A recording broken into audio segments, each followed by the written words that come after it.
এরকম অনেক পুরস্কার আমাকে হয়তো কংগ্রেচুলেটও জানানো হয়েছে যে আপু আপনি পাচ্ছেন সেটা জাতীয় চলচ্চিত্র পুরস্কার সেরকম আমাকেও বলা হয়েছিল, শেষ পর্যন্ত পাইনি। বাট পরবর্তীতে যখন আসেনি ভাইয়া তখন মনে হচ্ছে যে আসলে this is part of life, হয়তো বা অনেক কিছু আমরা এক্সপেক্ট করি বাট আলটিমেটলি সব কিছু হয়তো সবসময় হবে না। আমার কাছে আমার সন্তান যেমন সবচেয়ে ভালোবাসার, তেমনি আমার সন্তানের কাছেও আমি হচ্ছে পুরো পৃথিবী। আমি বলবো যে আমাদের মিডিয়াতেই আমরা যারা আছি সবাই প্রচণ্ড দায়িত্বশীল ভাইয়া, সবাই খুব কোঅপারেটিভ, কিন্তু তার বাইরেও কিছু কিছু জিনিস আছে যেটাতে হয়তো বা আরও আগুনে ঘি ঢেলে দেয়।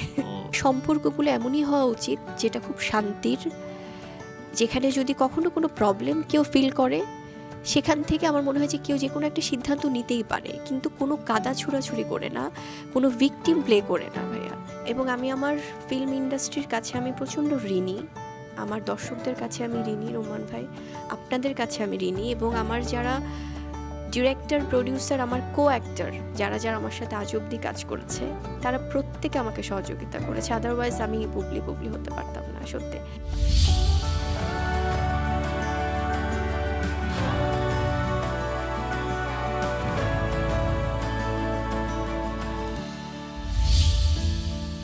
ক্যামেরা যখন অন থাকে মানুষ চরিত্র হয়ে যায়, ক্যামেরা অফ হলে মানুষ শুধুই মানুষ।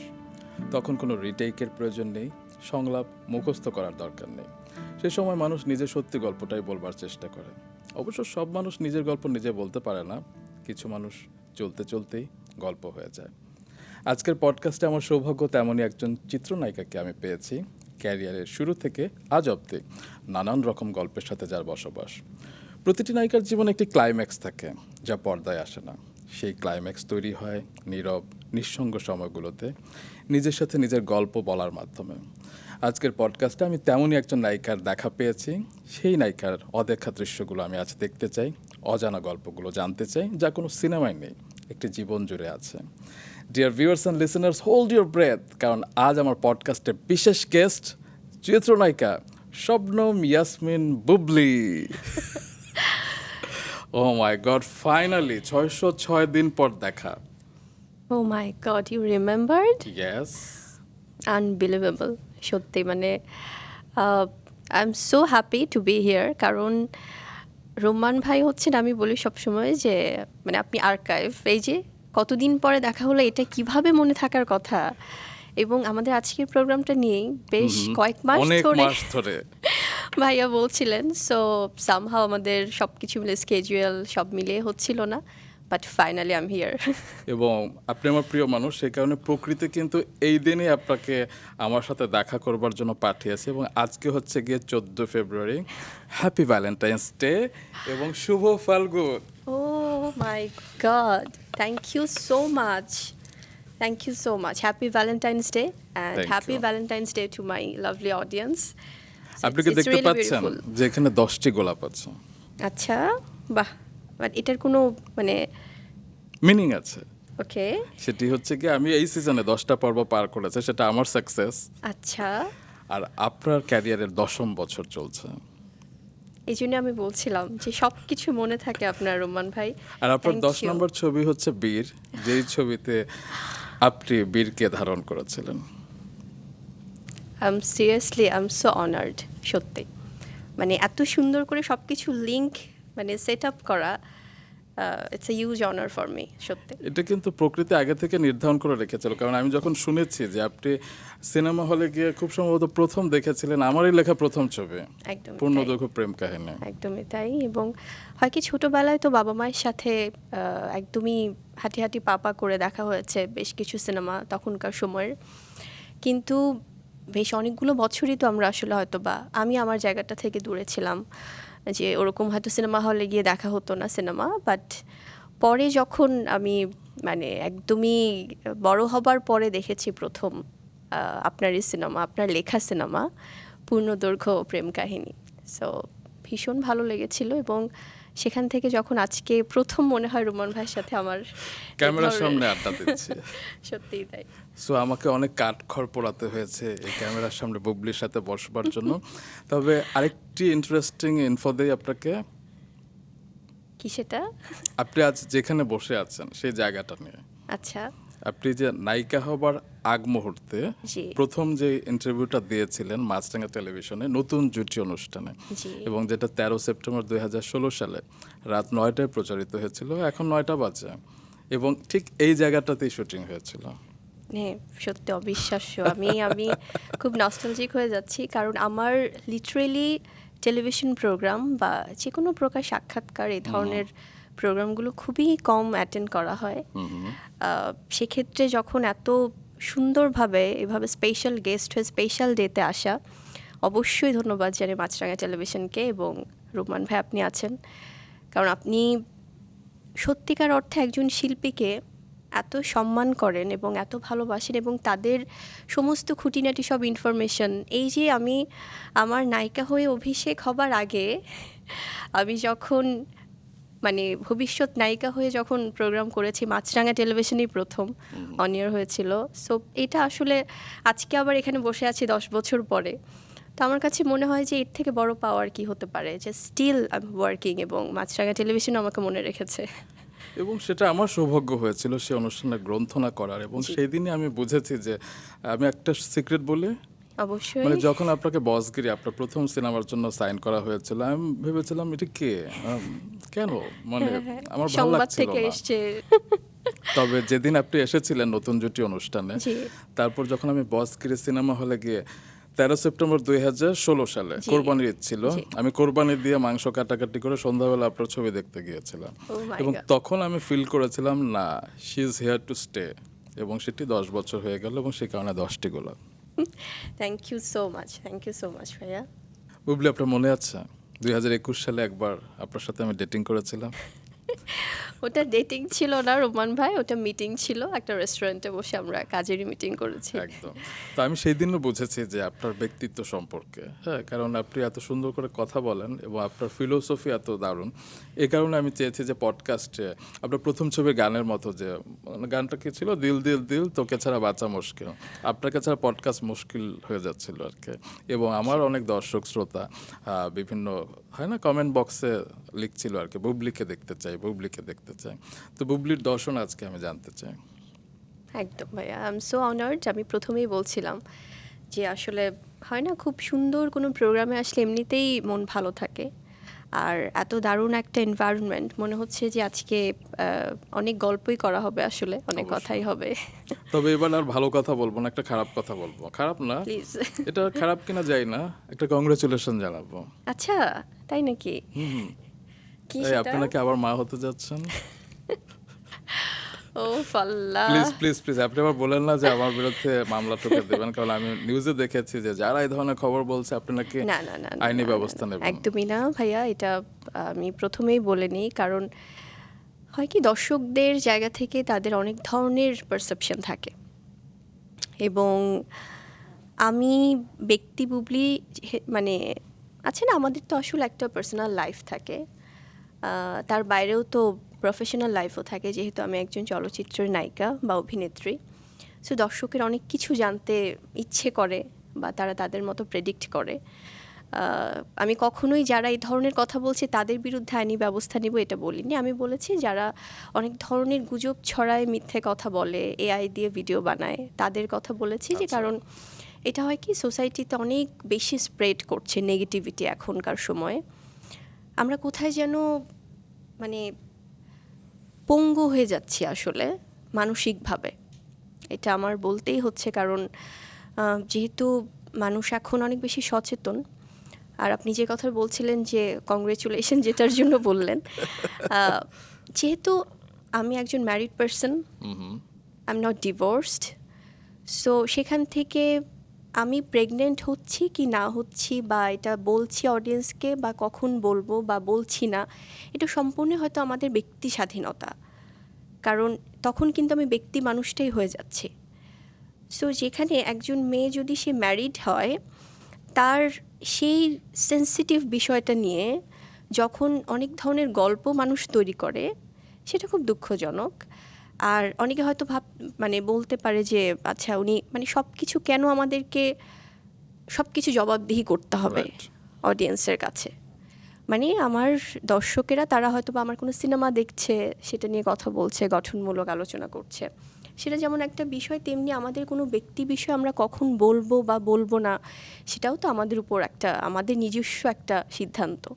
So আপনার এটাই এই আসলে। ধরনের উত্তর শুনে কিন্তু অনেকে স্পেকুলেশন করছে যে ওকে নিশ্চয়ই সময় হলে জানাবে। হয় না যে অনেক তারকারা বলে যে প্রেম নেই প্রেম নেই প্রেম নেই, পরে দেখা যায় তারা বিয়ে করে ফেলেছে, আবার বলে যে ওরকম কিছু বাচ্চা বিষয়ে কিছু হচ্ছে না, পরে দেখা যায় যে বাচ্চা নিয়ে হাজির হচ্ছে আর কি। হ্যাঁ, তো সেই এটা কারণে হয়তো এটা হয়তো বলছে ব্যক্তি স্বাধীনতা সবার। আপনি দেখবেন রোমান ভাই, যে এটা শুধুমাত্র আমাদের বাংলাদেশে না, সব দেশে। আমরা যদি বলিউডে দেখি, হলিউডে দেখি, সবার কিন্তু একটা ব্যক্তি স্বাধীনতা আছে। প্রত্যেকে হয়তো জার্নালিস্ট অনেক কিছু জিজ্ঞেস করছে অনেক আর্টিস্টদের, বা তারাও কিন্তু তাদের মতো করে একটা সময় নিয়েই কিন্তু সব কিছুই করে বা বলে। Right. সো সেক্ষেত্রে আমার মনে হয় এটা একটা মানে বড় বিষয়, যেটা নিয়ে আমার মনে হয় দর্শকদের মন গড়া কোনো কিছু না করে, যেহেতু খুব সেন্সিটিভ এই বিষয়গুলো, সেটা নিয়ে আমার মনে হয় যে রেসপেক্টের সাথে সবার সেই বিষয়গুলো আসলে কমেন্ট করা উচিত, কথা বলা উচিত। এবং আই হ্যাভ মাই ফ্যামিলি, যেটা আমার দর্শকরা জানে। হয়তো তারা বলবে যে একজন পাবলিক ফিগার, তার তো ব্যক্তি জীবনগুলো আমরা জানতেই পারি, জানতেই চাই, তবে সেখানেও কিছু বাউন্ডারি থাকা উচিত। আমাদের সিনিয়র শিল্পীরা যারা আছেন, আমাদের শ্রদ্ধেয়, তাদের কাছ থেকেও আমরা কিন্তু অনেক কিছু শিখি, দেখি যে তারাও কিন্তু তাদের সব কিছু ওপেন করে দেয় না। Right. তারাও তাদের লাইফটা একটা লিমিটেশনসের মধ্যে রাখে। তো আমরা আমাদের কাজের কমিটমেন্ট থাকে বলেই হয়তো বা আমরা অনেক সিচুয়েশনে কাজ করি, এবং সেটা আমাদের সিনেমা শুটিং হোক, আমাদের ব্র্যান্ডিং শ্যুট হোক, কিন্তু তার মানে এই না যে আমাদের সব কিছু সব সময় জবাবদিহি করে করে চলতে হবে। তো মাতৃত্ব নিয়ে যেহেতু কথা হচ্ছে, অনেক নারীরাই আপনাকে নিয়ে কিন্তু যেটা আপনিও বলেছেন একটা ইন্টারভিউতে, যে নারীরাই নারীদের নিয়ে বেশি ইদানিং কটূক্তি করে, এবং ধর্মীয় পোশাক পরেও অনেকে দেখা যাচ্ছে যে নারীদের নিচে নামাবার জন্য সেটা পাবলিকলি লিখছে। এই প্রসঙ্গে কি বলতে চান? একটু আগে আমি যেটা বলছিলাম যে আমরা মানসিকভাবে কোথাও না কোথাও পঙ্গু আমাদের হয়ে সোসাইটিতে পঙ্গু হয়ে যাচ্ছে। এটা হয়তো অনেকে অনেকভাবে নিতে পারে, বাট ইটস কমপ্লিটলি ট্রু। ভাই, আমি কেন বলছি, আপনি দেখবেন একজন ছেলেকে কিন্তু খুব কম বাজে কমেন্ট করে। হুম।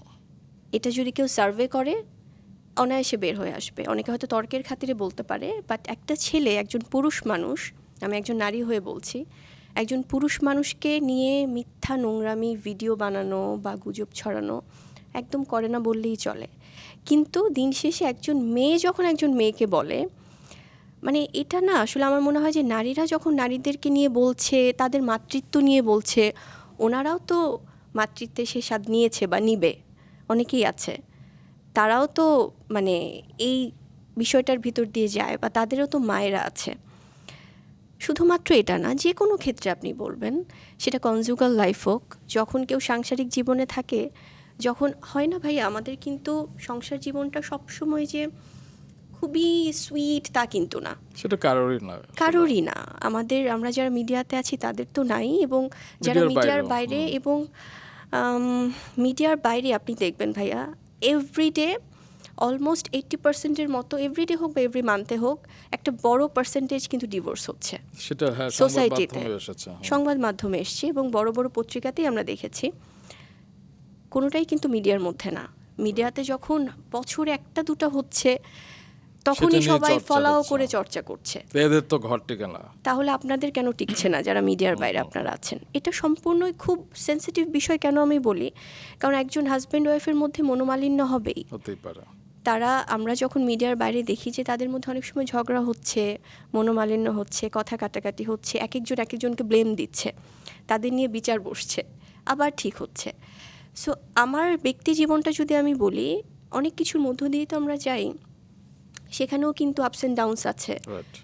তো যখন আমাদের মধ্যে কোনো একটা প্রবলেম হচ্ছে, সেটা আমার সন্তানের বাবা হোক বা আমার হাজবেন্ড হোক, যখন সে হয়তো বা অনেক সময় অনেক কিছুর মধ্য দিয়ে যাচ্ছে, অনেক কথা বলে ফেলছে হয়তো অভিমান থেকে, বা আমিও হয়তো বলছি, আবার পরবর্তীতে আমাদের ঠিক হচ্ছে। সো এটাও তো আমাদের লাইফের পার্ট, আমরাও তো মানুষ, আমরা হিউম্যান বিং।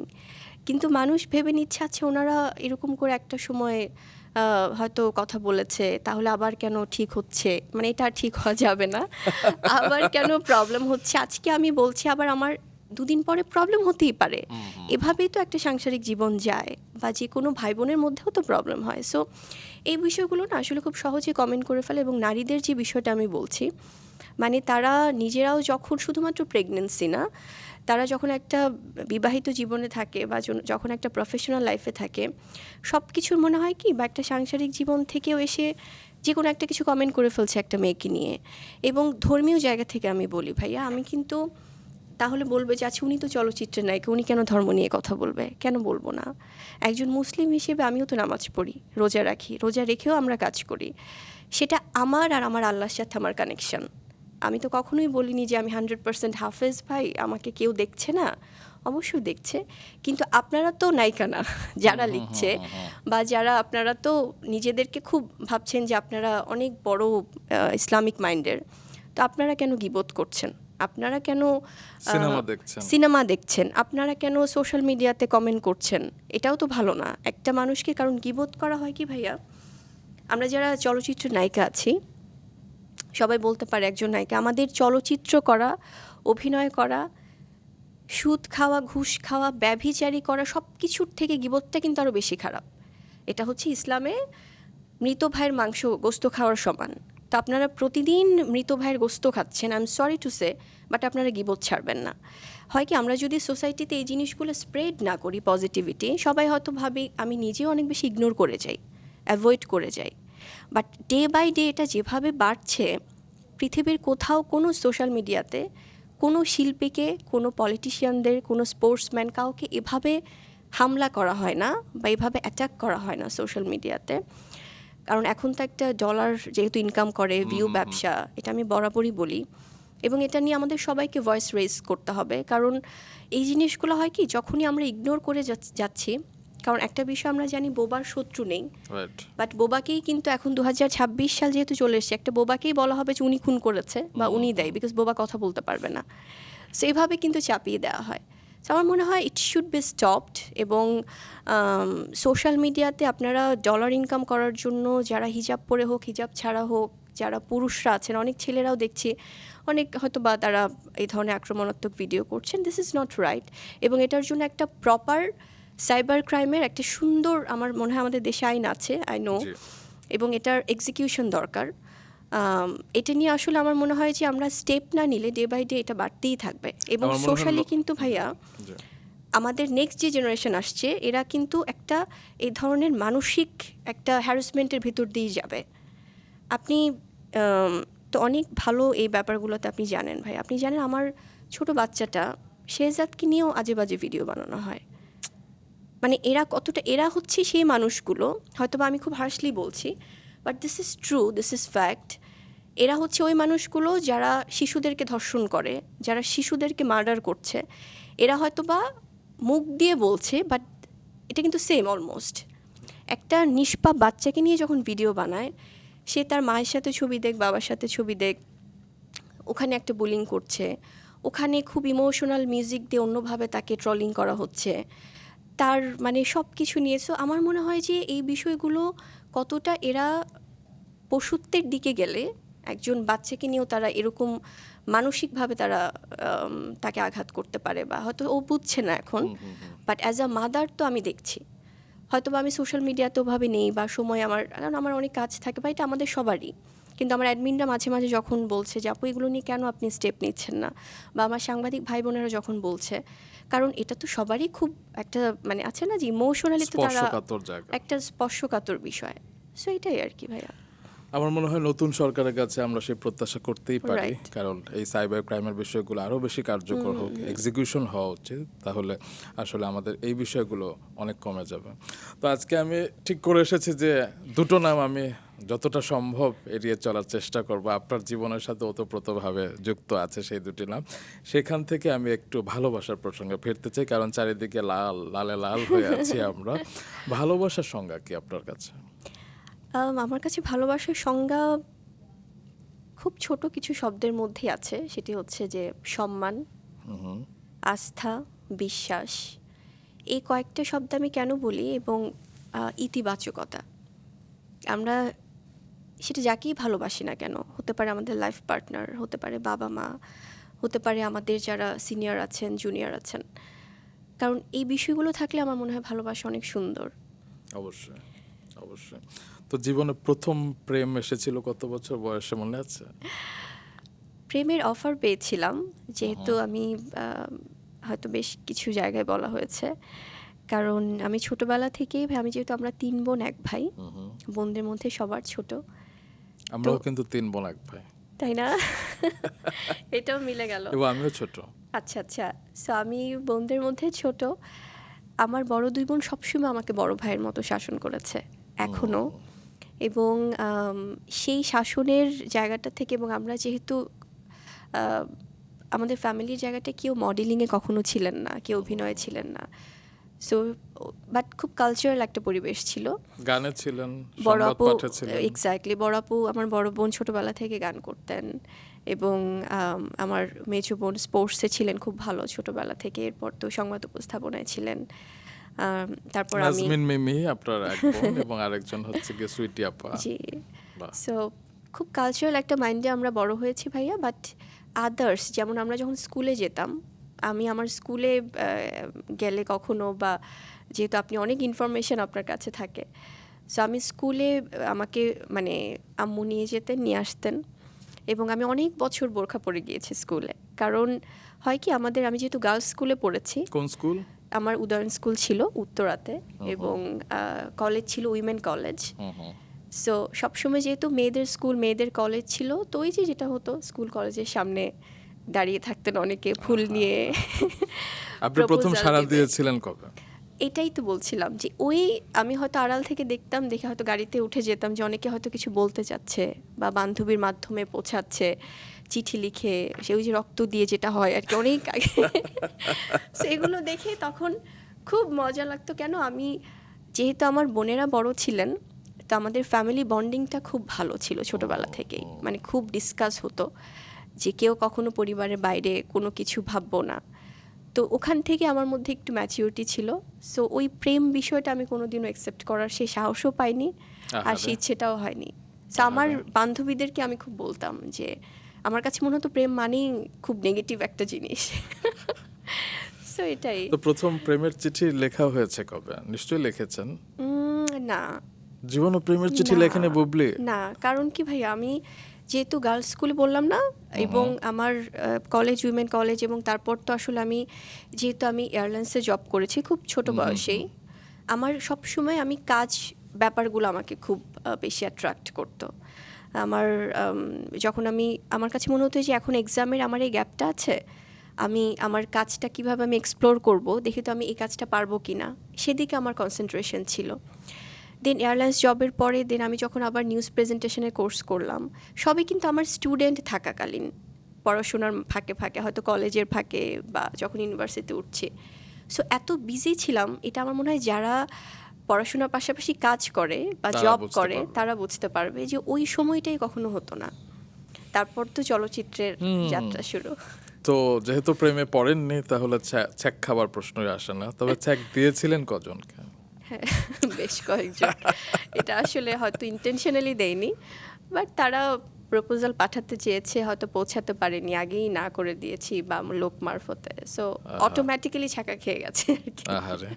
তো প্রেমে পড়ে পাগলামি করার কি প্রশ্ন আসে? তাহলে যেহেতু আপনি প্রেমে পড়েননি, পরবর্তীতে তো পড়েছেন, তো প্রেমে পড়ে হয় না যে, যেটা আপনি বলছিলেন, অনেকে রক্ত দিয়ে লিখে কিংবা অনেকে অনেক কিছু করে, পাগলামি করে, আপনি কখনো সেরকম কিছু করেছেন?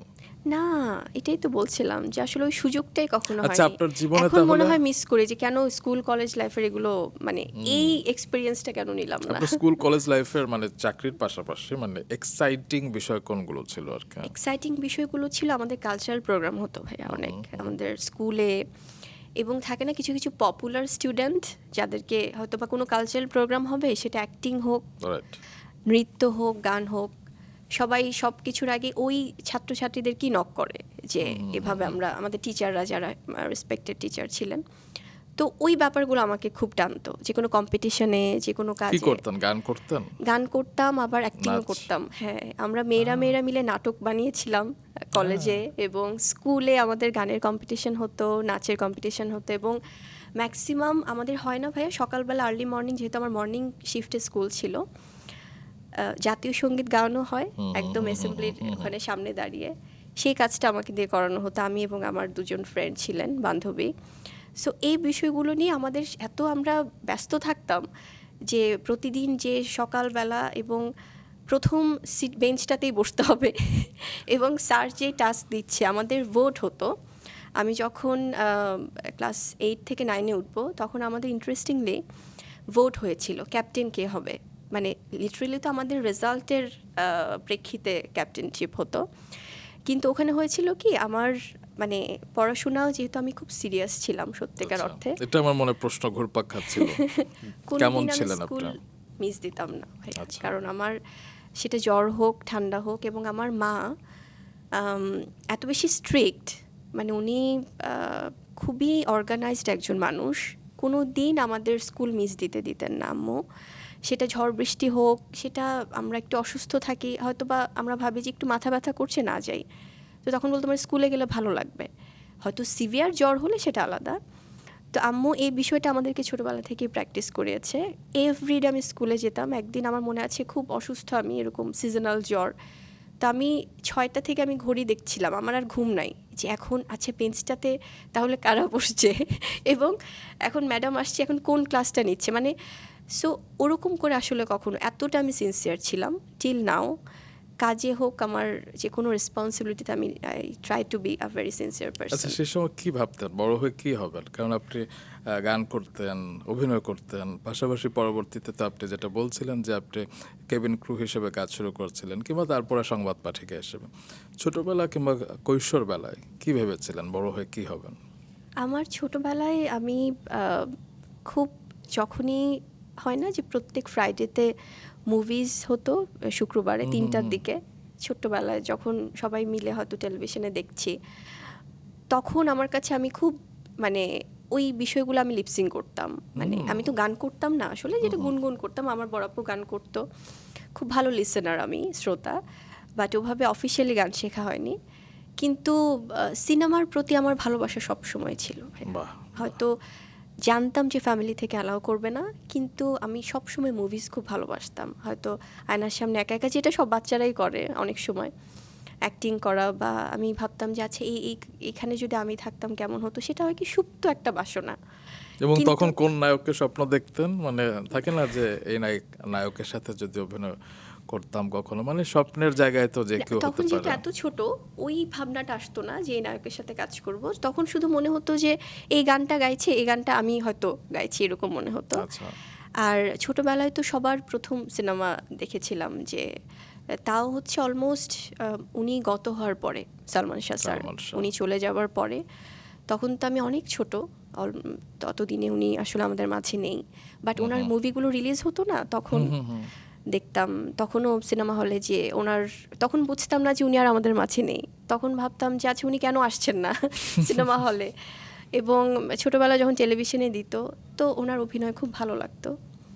আর এখনো আমার পছন্দের তালিকায় ওনার অবশ্যই কাজগুলো অবশ্যই। অবশ্যই সে তো আছে। সালমান শাহকে মহানায়ক বলা হয়, এবং তার মৃত্যুর এত বছর পর এখনো তিনি চিরসবুজ, এবং এখনো তার সিনেমার গানগুলো আমরা দেখি আর কি। কি সুন্দর। যাই হোক, এবার বুবলির গুণ দোষ প্রসঙ্গে জানতে চাই। মানে পোস্টমর্টেম করবার দায়িত্ব বুবলিকে দেওয়া হলো, আপনার গুণ বলেন।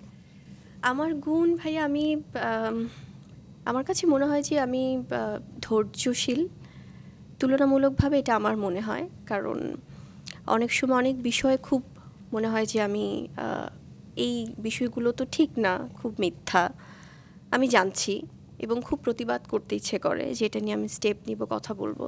বাট তারপরও মাঝে মাঝে মনে হয় যে আচ্ছা, যদি সবসময় এগুলো নিয়ে বিজি থাকি, আমার কাজটা আমি কখন করব।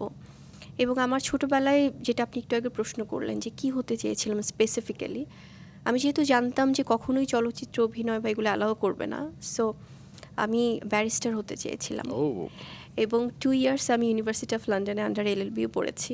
এই জন্য মনের মতো মানুষ পাইলাম না, তে আপনাকে এত শক্তিশালী অভিনয় করতে দেখেছে। এবং আমি ব্রিটিশ স্কুল অফ ল থেকে আমি LLB পড়েছি। আনফর্চুনেটলি শেষ করতে পারিনি, কারণ অন্যান্য পড়াশোনার ব্যস্ততাও ছিল। সো সেখান থেকে হয় কি, আমার কাছে মনে হয় যে পড়ালেখাটা নিয়েও আমার হয়তো বা সেটা স্বপ্নটা পূরণ হয়নি। হয়তো আমি MBA কমপ্লিট করেছি, কিন্তু যেটা হয়েছিলাম সেটা মানে চেয়েছিলাম সেটা করতে পারিনি। আর তবে পড়ালেখার প্রতি সেই সিনসিয়ার ব্যাপারটা ছিল, এটা একটা গুণ। আর আরেকটা গুণ হচ্ছে আমি খুব পজিটিভ থাকি ভাইয়া, সত্যিকার অর্থে। আমাকে যারা ব্যক্তি হিসেবে হয়তো খুব কম মানুষই দেখে, আমরা নিজেদের অনেক সময় হয়তো বলা হবে যে উনি নিজের কথা নিজেই বলছে, কিন্তু না না, সেটা তো আমি আপনাকে প্রশ্ন করেছি বলবার জন্য। কিন্তু আপনি আমি বলেন, তারপর আমি বলবো। আমি ভীষণ পজিটিভ থাকি এবং আমি ভীষণ ইমোশনাল। এটা হয়তো সবাই ভাবে ব্যাড সাইড, তবে আমার কাছে মনে হয় যে ইমোশন থাকাটা ভালো। অবশ্যই। আমি যখন কোনো সেটা আমরা হয়তো চিনছি না কাউকে, কোনো বাজে কোনো নিউজ দেখি বা আমাদের সোসাইটিতে ঘটে যাচ্ছে অনেক ধরনের বর্বরতা দেখি অনেকের সাথে, আই জাস্ট ক্রাই আ লট। মানে আমার মনের অজান্তে আমার যারা পাশে থাকে, আমার অ্যাসিস্ট্যান্টস হোক বা যারা কাজের ক্ষেত্রে বা আমার পরিবারের মানুষজন যারা, তারা দেখে যে আমি মানে লিটারেলি আমি সিক হয়ে যাই যদি কোনো বাচ্চাদের সাথে কোনো প্রকার অন্যায় হয়, যদি কোনো মেয়েদের সাথে অন্যায় হয় বা ছেলেদের সাথে। সো আমি এতটাই ইমোশনাল যে আমি লিটারেলি আমি সিক হই যে কেন এরকম হচ্ছে, কেন এরকম হবে। সো এই বিষয়গুলো, এবং আমি গরু মাংস রান্না করতে পারি খুব ভালো। ও, রান্নার ব্যাপারে আমার কাছে মনে হয় রান্না খুব আর্ট, একটা মানে আছে না, খুব আর্টিস্টিক একটা ব্যাপার। সো এই বিষয়গুলো আছে কিছু কিছু। এই জন্য কোরবানিতে আপনার প্রথম ছবি মুক্তি পেয়েছে। আমি একটু গুণের কথাগুলো বলে নিই, তারপর আপনার কাছ থেকে আপনার দোষের কথা শুনবো। আপনি ভীষণ সময় মেনে চলেন। আমি ক্যারিয়ারের শুরু থেকে আজ অবধি দেখছি যে এত পাংচুয়াল। মানে সিনেমার নায়িকারা তো দেরি করবে, সিনেমার নায়িকারা দেরি করলেও সেটা অনেক সময় জায়েজ হয়ে যায় আর কি। তো আপনার এই সময় মেনে চলার বিষয়টি সবাইকে মুগ্ধ করে। আর একটু হচ্ছে আপনি কখনো শুটিং সেটে ভোগান না আর কি। হয় না যে আপনি অন টাইমে এসে কোনো ধরনের স্টাডি ট্যান্ট্রাম দেখান না, এবং পুরো শুটিং ইউনিটের একজন হয়ে থাকেন, এবং শুরু থেকে শেষ প্রি প্রোডাকশন থেকে পোস্ট প্রোডাকশন পর্যন্ত আপনি ফুললি ইনটু থাকেন আর কি। যে কারণে সব নির্মাতারাই আপনার সাথে একবার কাজ করলে একাধিকবার কাজ করতে চায়। Thank you, thank you. এবার দোষ। দোষ আসলে দোষগুণ মিলেই তো মানুষ। অবশ্যই। অবশ্যই একদম যে আমি বলবো যে I am such a perfect person, it's not like that. আমার কাছে মনে হয় যে আমি মানুষকে, হয় না, এটা আমি দোষ না গুণ আমি এটা জানি না ভাইয়া, যে কেউ আমার সাথে খুব অন্যায় করলো, মানে আছে না যে অনেক সময় হয়তো আমরা জানছি মানুষটা আমার ক্ষতির কারণ, কিন্তু এরা যদি এসে আমাকে সরি বলে যে আপু আসলে এটা ঠিক হয়নি, বা এটা আমরা মানে এটা হয়তো বা মনের অজান্তেই করেছি, আমি এর সাথে সাথে সব ভুলে যাই, মানে আগে প্রিভিয়াসলি সে কী করেছে। সো এই বিষয়টা মানে সহজেই মানুষকে ক্ষমা করে দেয়া, এবং সেই বিষয়গুলো আমার মনে হয় যে এটা হয়তো বা আমি পজিটিভিটি নিয়ে থাকি, বা এটা হয়তো উচিত না। অনেকে বলে যে আপু এতটা আপনার কিছু কিছু জিনিস মনে রাখা উচিত। সো এটা দোষ কিনা আই ডোন্ট নো। আর এছাড়া আমার দোষগুলো তো আমার মনে হয় যে অন্যরা আপনিও বলবে। আছেন ভাইয়া, হ্যাঁ, মানে হ্যাঁ, অন্যরা যারা আছে বলতে পারবে। আমি একটু পরে একদম ধরে ধরে আপনাকে একদম। অ্যাটাক করব। তবে আপনার আরেকটা গুণের কথা মনে পড়লো, সেটা মনে করে বলে নেই আর কি। ইয়োগার কথা, আপনি ইয়োগার লাইক 50 আসন এখন কি আরো বেশি পারেন কিনা আমি জানি না, 50টির বেশি আসন আপনি পারেন, এবং আপনি খুব হেলদি লাইফস্টাইল মেনটেন করেন। ট্রাই করি সত্যি। বাহ, চমৎকার। তো আরেকটা বিষয় আমরা শিল্পীদের ক্ষেত্রে ইদানিং যেটা দেখি, ইদানিং না অনেকদিন ধরে দেখি, যে শিল্পীরা ফিতা কাটে এবং শিল্পীরা বিভিন্ন ওপেনিংয়ে যায়। সেটা আমরা দেশের বাইরেও বিভিন্ন তারকাদের দেখি, কিন্তু আমরা যারা ফিতা কাটে কিংবা যারা ওপেনিংয়ে যায় তাদের নিয়ে অনেক সময় সমালোচনা করি। তো আপনার ক্ষেত্রেও সেটা হয়, এই প্রসঙ্গে কি বলতে চান? আমি এই বিষয়টা নিয়ে যদি বলি, যেমন হ্যাঁ, আমাদের দেশে হোক দেশের বাইরে, প্রত্যেকেই কিন্তু যারা সিনেমা করছেন বা সিনেমা নাও করছেন, তারাও কিন্তু এই ধরনের ব্র্যান্ডিংগুলোর সাথে যুক্ত হয়। সেক্ষেত্রে আমি বলবো যে আসলে এটা সময়ের সাথে সাথে হয়তো এটা একটা ডিমান্ড, পাবলিক ডিমান্ড, বা যারা ব্র্যান্ডিং, কারণ এটা আমাদের দেশে হয়তো বা আগে খুব অভ্যস্ত বেশি ছিলেন ছিল না। না। হ্যাঁ, কারণ তখন খুব বেশি একটা ডিজিটালাইজড ছিল না সব কিছু। এখন সোশ্যাল মিডিয়ার বরাতে হোক, এখন মানুষের সচেতনতার জায়গা থেকে হোক, সবাই এখন কাজের সেক্টরগুলো খুব আলাদা আলাদাভাবে নতুন নতুন কাজের সেক্টর তৈরি হচ্ছে। রাইট। তো আমার মনে হয় সেটা একজন অ্যাক্ট্রেস বা অ্যাক্টর যদি তার সিনেমার বাইরে, যদিও আমরা যেহেতু চলচ্চিত্রের মানুষ, সো আমাদের ওই পরিচয়টা তো আগে আসে যে আমাদের কী সিনেমা আসছে, কী মুক্তি পাচ্ছে, তার বাইরেও যদি সবাই ব্র্যান্ডিংয়ের সাথে যুক্ত হয়, ফটোশ্যুট করে বা এক্সক্লুসিভ ব্র্যান্ডগুলোর বিজ্ঞাপন করে, গ্র্যান্ড ওপেনিংয়ে যায়, আমার মনে হয় এটা আমি পজিটিভলি দেখি। তারপরে হয় না যে অনেকে বলে যে আগের তারকারা, ফিল্মের তারকারা একদম স্বপ্নে বিচরণ করতো, তারা সচরাচর আসলে মানুষের সামনে আসতো না, এই কারণে মানুষজন টিকিট কেটে তাদের সিনেমা হলে গিয়ে দেখতো। এখন হচ্ছে তারকাদের হরহামেশা সব জায়গায় দেখা যায়, সোশ্যাল নেটওয়ার্কে তাকে পেয়ে একটা বাজে মন্তব্য করা যায়, আবার যে কোনো স্টোর ওপেনিংয়ে কিংবা কোনো ব্র্যান্ড ওপেনিংয়ে গিয়ে তার সাথে সেলফিও তোলা যায়। তো তারকাদের সর্বত্রই দেখা যাচ্ছে। তো এরকম অ্যাভেলেবিলিটিটা কি কোনোভাবে তার ইমেজকে নষ্ট করছে কিনা? এটা হয় কি সময়ের ডিমান্ড আসলে। আমাদের শিক্ষা ব্যবস্থা যেমন আগের তুলনায় চেঞ্জ হচ্ছে, আমাদের পলিটিক্স যেমন আগের তুলনায় চেঞ্জ হচ্ছে। আগে আমাদের লিডাররা, আমরা ছোটবেলায় কি গল্প শুনতাম বাবা মায়ের কাছে বা দেখতাম আর্কাইভগুলো থেকে, যে পলিটিক্যাল যারা লিডার আছেন তারা একটা সমাবেশে বক্তৃতা দিচ্ছেন বা হচ্ছে ভাষণ দিচ্ছেন, সব মানুষ একসাথ হচ্ছে, তারপরে কিন্তু তাদের কাছে রিচ করাটা খুব ডিফিকাল্ট ছিল। এখন কিন্তু জার্নালিস্টদেরকে নিয়ে পলিটিশিয়ানরা বসছে, কথা বলছে, স্টুডেন্টদের কাছে পলিটিশিয়ানরা যাচ্ছে, প্রশ্ন করছে, তাদের আই টু আই কন্ট্যাক্ট হচ্ছে, কিংবা নির্বাচনের আগে প্রত্যেক দলের থিম সং হচ্ছে, গান প্রচার করা হচ্ছে। সো এগুলো হয় কি ভাই, এগুলো সময়ের সাথে সাথে সব চেঞ্জ হচ্ছে। এবং আগের দিনে আমাদের যারা সিনিয়র্স ছিলেন, আমি সম্মানের সাথে বলি, তখন তো হয়তো বা একটি মাত্র আমাদের চ্যানেল ছিল বিটিভি, তার বাইরে আমাদের সোশ্যাল মিডিয়া ছিল না, ইন্টারনেট ছিল না, গুগল ছিল না, ইনস্টাগ্রাম ছিল না, হোয়াটসঅ্যাপ ছিল না, এবং অ্যামাজন প্রাইম বা নেটফ্লিক্স ছিল না, যেখানে আমরা কম্পেয়ার করতে পারতাম না বাংলাদেশে এখানে মুভি রিলিজ হচ্ছে, এরকম হচ্ছে কাহিনী স্টোরি, বাইরের দেশে কি হচ্ছে, দেশে যা হচ্ছে সেটাই দেখছে মানুষ। আর এখন এত বেশি সবাই অ্যাভেলেবেল, নেটফ্লিক্সে একটা মুভি বের হলে রিসেন্ট, বা ইন্ডিয়াতে একটা মুভির জাস্ট যদি শুধুমাত্র মহরত হয় সেটাও কিন্তু জেনে যাচ্ছে। সো আমাদের দেশে হয় কি, এটা সময়ের সাথে সাথে চেঞ্জ হবে। স্টার সুপারস্টার যারা আছেন তাদেরকেও মানুষ চায় যে যে কোনো প্রোগ্রামে তারা আসবে, কথা বলবে, তারা খুব আপনভাবে এখন অ্যাকসেপ্ট করতে যায়। আর এখন যদি আমরা সময়ের সাথে তাল না মিলিয়ে শুধুমাত্র একটা মুভি রিলিজ হলে সেই প্রচারণাও যদি না থাকি, মানুষ কিন্তু তাদের কাছে পৌঁছায় না, because they have so many options. তারা এখন স্ক্রল করে করে অন্য অপশনে চলে যায়। সো এটা সময়ের সাথে সাথে চেঞ্জ হচ্ছে। সময়ের সাথে সাথে আরও কিছু চেঞ্জ হচ্ছে, যেমন আপনার সিনেমা আমি শুরু থেকে তো দেখছি, কিন্তু কয়েকটা ছবি প্রহেলিকা কিংবা টানের পর আপনাকে সবাই অভিনেত্রী বলছে, কিংবা দেয়ালের দেশ, কিন্তু আমি দেখেছি যে আপনি শুরু থেকেই ভালো অভিনয় করেন। এবং আপনাকে আজ বলি, আমি তো মোটামুটি সব সিনেমায় দেখার চেষ্টা করি, আমি খেয়াল করলাম আজকে যে আপনার 21টি চলচ্চিত্র মুক্তি পেয়েছে, এবং এই 21টি চলচ্চিত্রই কিন্তু আমি সিনেমা হলে গিয়ে দেখেছি।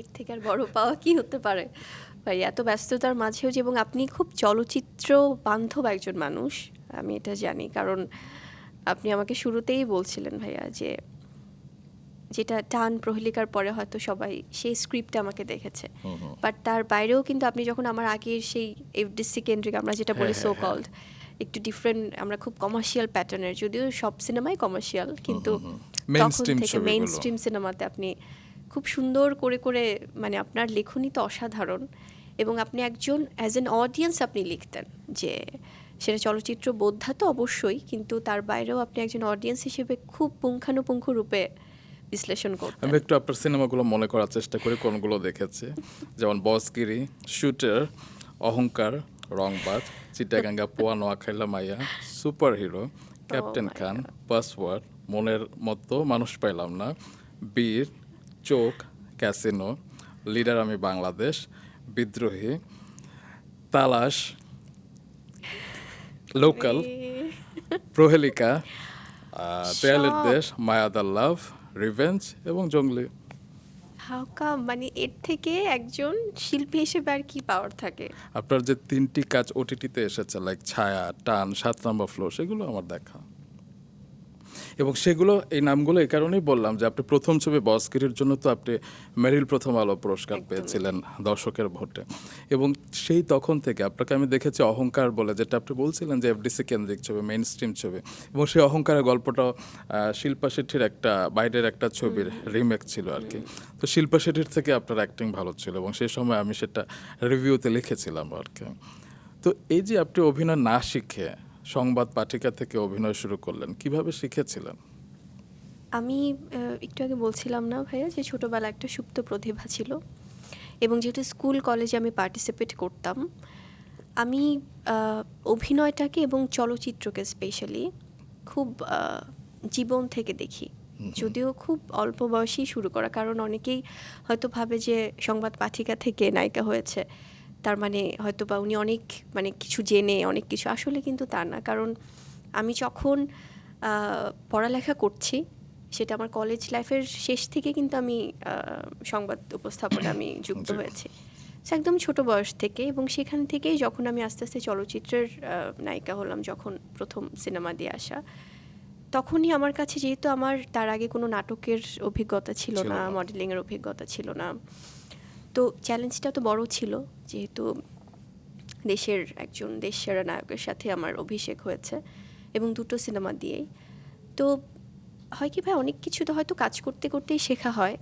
এবং যেহেতু সিনেমা দেখতে ভালোবাসতাম, আমার পছন্দের কাজগুলো আমি খুব মানে সময়ের সাথে যেগুলো রিলিজ হচ্ছে সেগুলো ম্যাটার করে না, যে এখন যেটা রিলিজ হলো এটাই দেখছি তা না।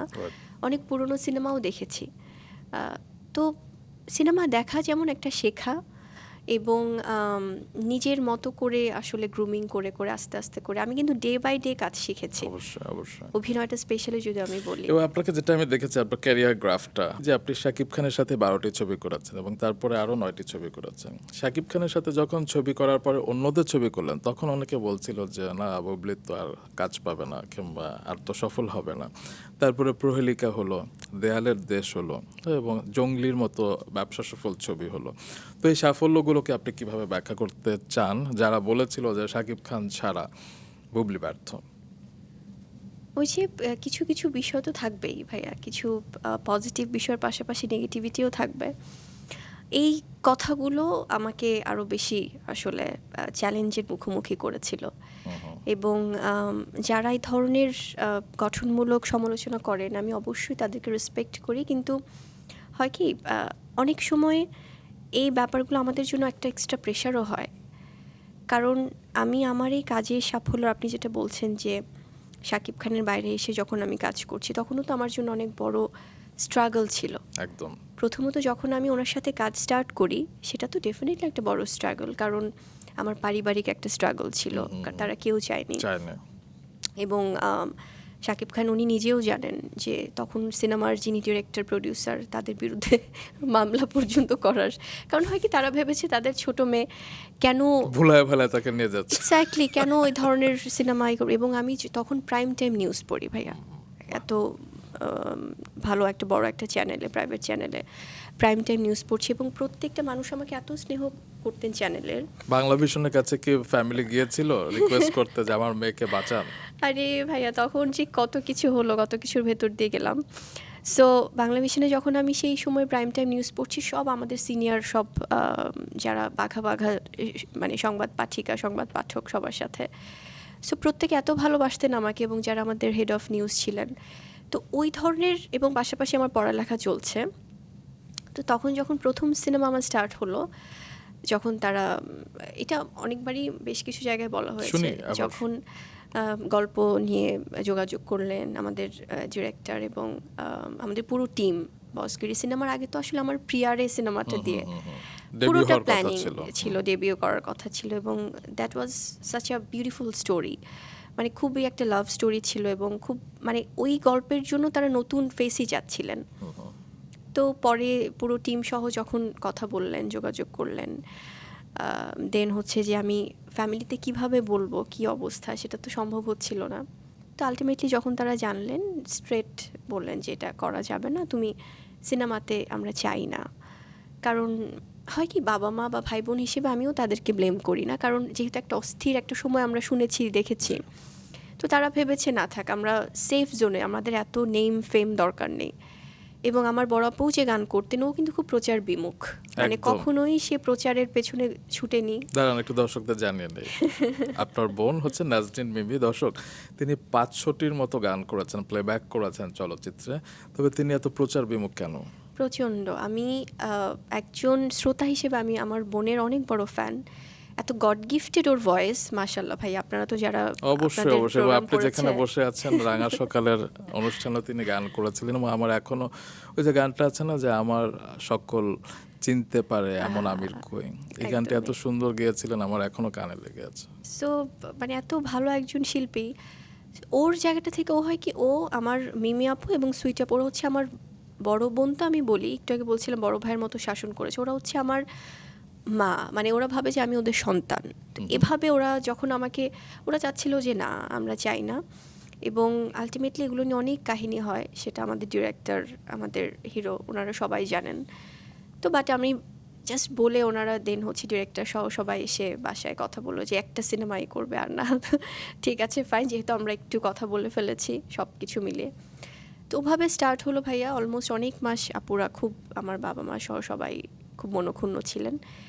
সো এভাবে হয় কি, আপনি, আমরা যে প্রশ্নটার মধ্যে তো অনেক সময় অনেক কথা চলে আসে আসলে। অবশ্যই আসতেই পারে, সো কিন্তু ওনার কাছ থেকে যেমন শিখেছি, কারণ ওনার হাত ধরেই তো, আমার শাকিব খানের হাত ধরেই চলচ্চিত্র ইন্ডাস্ট্রিতে আসা, এবং এটা আমার জন্য আমি বলবো যে অনেক বড় পাওয়া। কেন, একজন নতুন একটা ফেস এভাবে প্রমোট করা, এভাবে তার সিনেমায়, তাও ঈদের মতো একটা জায়গায় দুটো সিনেমা দিয়ে, এবং প্রথম সিনেমাতে নিজের নামে গান, নিজের নামে বুবলি গান, বুবলি বুবলি আবার সোনা বুবলি রে। মানে এটা আমার জন্য অনেক অনেক বড় একটা অ্যাচিভমেন্ট। সো সেই ব্যাপারটা যেমন আমি পেয়েছি, এবং ওনারা তো পারতেন, যখন দেখেছে যে এত ঝামেলা হচ্ছে পরিবার থেকে, ওনাদের তো অনেক অপশন ছিল, অনেক নতুন মেয়েরা কাজ করতে চাইতো যারা মডেলিংয়ে বা যারা অন্যান্য সেক্টরে, but they waited for me, তারা ওয়েট করেছে যে না ঠিক আছে দেখি কি হয়। তো ওই জার্নিটা আমি যখন পার করে এসেছি ভাই, ওটা একটা চ্যালেঞ্জ ছিল। যখন আমার, সবাই তো জানে যে উনি একজন স্টাবলিশ নায়ক, কিন্তু নতুন মেয়েটার কি করছে পারফরমেন্স, সেই চ্যালেঞ্জটাও যেমন পার করে আসতে হয়েছে। ঠিক যখন ওনার বাইরে আমি কাজ শুরু করলাম, তখন আমি আরেকটা বলবো চ্যালেঞ্জ। আরেকটা চ্যালেঞ্জ, আরেকটা স্ট্রাগল। এবং আমি আমার ফিল্ম ইন্ডাস্ট্রির কাছে আমি প্রচণ্ড ঋণী, আমার দর্শকদের কাছে আমি ঋণী রোমান ভাই, আপনাদের কাছে আমি ঋণী, এবং আমার যারা ডিরেক্টর, প্রডিউসার, আমার কো অ্যাক্টর, যারা যারা আমার সাথে আজ অবধি কাজ করেছে, তারা প্রত্যেকে আমাকে সহযোগিতা করেছে। আদারওয়াইজ আমি বুবলি বুবলি হতে পারতাম না সত্যি। কারণ একটা খুব আগুনের মতো জ্বলে ওঠা খুব সহজ, যেটা আমরা হয়তো বুঝি। আমার দুটো সিনেমা দিয়ে অভিষেক হয়েছে বুবলির ফিল্ম ইন্ডাস্ট্রিতে, এরপর আমি হারিয়েও যেতে পারতাম, কিন্তু নানান বাধা প্রতিবন্ধকতা পার করে আজকে 10টা বছর পরে এখানে বসে আছি এত সুন্দর একটা প্রোগ্রামে। সো আমার কাছে মনে হয় যে এটার জন্য আমি সবাইকে ক্রেডিট দিব। শুধু সেটা নয়, এই প্রোগ্রাম নয়, আপনি ফিল্ম ইন্ডাস্ট্রিতেও দাপিয়ে বেড়াচ্ছেন এবং এখন হয় না যে শোনা যায় যে কাজ কম, সিনেমার সংখ্যা কম, অনেকের হাতে ছবির সংখ্যা কম। আপনার হাতে প্রায় অর্ধ ডজনের মতো ছবি আছে আমি যদি ভুল না করে থাকি। কয়েকটার কথা মনে করলে যেমন পিনিক রয়েছে হাতে, আপনি প্রেশার কুকার করছেন, আপনার সর্দার বাড়ির খেলা করছেন, আপনার শাপলা শালুক করছেন, আরেকটা ঢাকায়া দেবদাস করছেন, আর কে কি আছে আমি জানি না, তবে 5টাই তো যথেষ্ট আর কি। তো নিজেকে ব্লেসড মনে করেন নিশ্চয়ই? অবশ্যই। এবং অনেক সিনেমার স্ক্রিপ্টে আমি সরি বলে নিচ্ছি আমার ডিরেক্টর, প্রডিউসার, আমার কো অ্যাক্টরদের, অনেকগুলো কাজ এর মধ্যে আমাকে নাও করতে হয়েছে। আমি খুব বিনয়ের সাথেই বলেছি যে আমি পারছি না এখন, বিকজ হয় কি ভাই, এটা তো একটা কমিটমেন্টের জায়গা। হয়তো তারা যোগাযোগ করে, কিন্তু তারা চায় যে আমি হয়তো যুক্ত হই সে কাজগুলোর সাথে, বাট আমার একটা শিডিউল বা সব কাজ তো একসাথে আসলে সম্ভবও হয় না। সো ভাবে আই এম সো ব্লেসড। এবং রিসেন্টলি যে পিনিক বলে একটা ছবি আসছে, ঈদে খুব সম্ভবত মুক্তি পাবে এবং সেখানে একটা গান নাকি ওয়ান টেকে শ্যুট হয়েছে, সত্যিই তাই। আটখানা চাঁদ। আটখানা চাঁদ নামের এই শিরোনামে একটি গান আমরা ওয়ান টেকে, মানে কোনো ওখানে কাট ছিল না, কিছু না, একদম ওয়ান টেকে গানটার শ্যুট হয়েছে, যেটা খুব শীঘ্রই দর্শক দেখতে পাবে। Wow wow, we are excited.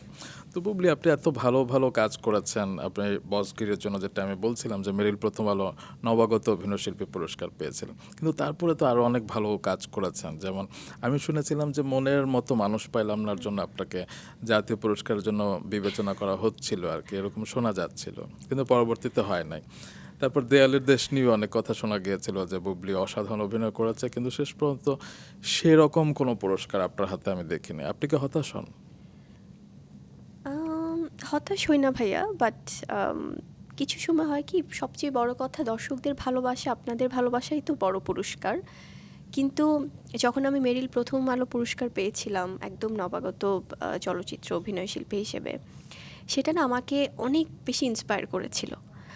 আমি যখন মেরিল প্রথম আলোর মতো, কারণ আমাদের বাংলাদেশের প্রেক্ষাপটে হোক এবং ইন্ডাস্ট্রি জায়গা থেকে এটা তো অনেক বড় একটা অনুষ্ঠান, যেটাকে বাংলাদেশে অস্কার বলা হয় 100%, এবং এটা একটা বড় অ্যাচিভমেন্টের জায়গা। সো আমি যখন আমার প্রথম সিনেমা এটা পেয়েছিলাম, আমার কাছে মনে হয়েছে যে সেই চ্যালেঞ্জ বা সেই ভালোবাসাটার জায়গা থেকে প্রচণ্ড খুশি হয়েছিলাম, এবং আমার বাসাতেও আমি বলতে পেরেছি যে দেখেছো তোমরা তো আমাকে কাজ করতে দিতে চাওনি, so this is my achievement. কিন্তু পরবর্তীতে পুরস্কারের জায়গাটার এরকম অনেক পুরস্কার আমাকে হয়তো কংগ্রেচুলেটও জানানো হয়েছে যে আপু আপনি পাচ্ছেন। সেটা জাতীয় চলচ্চিত্র পুরস্কার, সেরকম আমাকেও বলা হয়েছিল, শেষ পর্যন্ত পাইনি। বাট পরবর্তীতে যখন আসেনি ভাইয়া, তখন মনে হচ্ছে যে আসলে this is part of life. হয়তো বা অনেক কিছু আমরা এক্সপেক্ট করি, বাট আলটিমেটলি সব কিছু হয়তো সবসময় হবে না। এই মুহূর্তটা খুব লাকি আপনার জন্য, কারণ এখন পর্যন্ত আপনার 21টি চলচ্চিত্র মুক্তি পেয়েছে, এবং এই 21 সংখ্যাটা কিন্তু আপনার জীবনে একটা স্পেশাল সংখ্যা, তাই না? 21 মার্চ 2020 আপনার জীবন, আপনার সন্তান, আপনার শেহজাদ খান বীরের জন্ম, এবং যুক্তরাষ্ট্রের নিউ ইয়র্কের লং আইল্যান্ডের একটি হসপিটালে জন্ম হয়েছিল।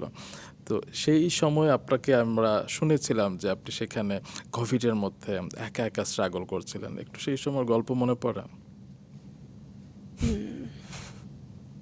ওটা আমার পুনর্জন্ম ছিল ভাইয়া, সত্যিকার অর্থে আমি খুব ইমোশনাল হয়ে যাই, কারণ অলরেডি শোনা মাত্র আপনার চোখ ভিজে গিয়েছে। মানে একজন মা হিসেবে আমি তো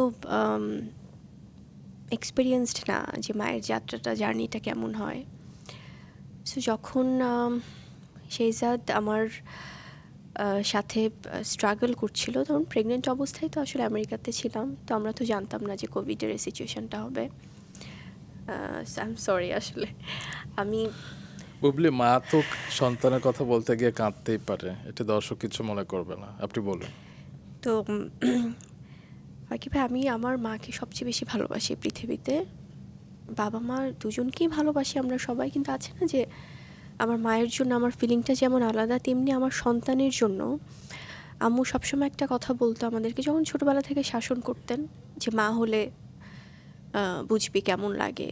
সো যখন আমি শেহজাদকে নিয়ে স্ট্রাগল করছি, কোভিডের সিচুয়েশান, এত চতুর্দিকে সবাই কারো প্রিয়জনের লাশটা দেখতে যাবে সে সাহসটাও পাচ্ছে না, ওই সময়টা এত মানে কষ্টের ভেতর দিয়ে আমার গেছে। এবং আমি যখন শেহজাদকে নিয়ে স্ট্রাগল করছি, কারণ সব কিছুর ঊর্ধ্বে তো আমি একজন মা, তো আমার কাছে মনে হচ্ছে যে সব কিছু চলে যাক, যা ইচ্ছে হোক, কিন্তু আমার সাথে আমার সন্তান আছে এবং শুধু আমার আল্লাহ আছে। আল্লাহর সাথে আমার প্রতিনিয়ত কথা হতো, একা একা কথা বলতাম এবং আমার সন্তানের সাথে কথা বলতাম। তখন শুধু মনে হতো যে আল্লাহ আপনার উপর সব কিছু, আপনি একমাত্র আমাদেরকে সেভ করতে পারবেন, কারণ তখন তো যোগাযোগ ব্যবস্থাটাই খুব ডিফিকাল্ট ছিল এবং পুরো পৃথিবীটাই চেঞ্জ হয়ে গেছিলো ভাইয়া। সো সেখান থেকে ও যখন আমার কাছে আসলো, বা আমাকে যখন আল্লাহ এত বড় একটি উপহার দিলেন, কারণ সন্তান আমার মনে হয় ভাইয়া এটা আল্লাহ প্রদত্ত সরাসরি একটি উপহার একজন মায়ের কাছে, একজন বাবার কাছে। আমরা অনেক সময় দেখি যে অনেক মেয়েরা আছে, অনেক দম্পতি আছে যারা অনেক বছর চেষ্টা করেও হয়তোবা এই আনন্দটা তারা নিতে পারছে না, এটা খুব কষ্টের। কিন্তু যখন আল্লাহ এই সৌভাগ্যটা দেয় কোনো মেয়েকে বা কোনো দম্পতি বা কোনো কাপলকে, আমার মনে হয় এটা আল্লাহ প্রদত্ত।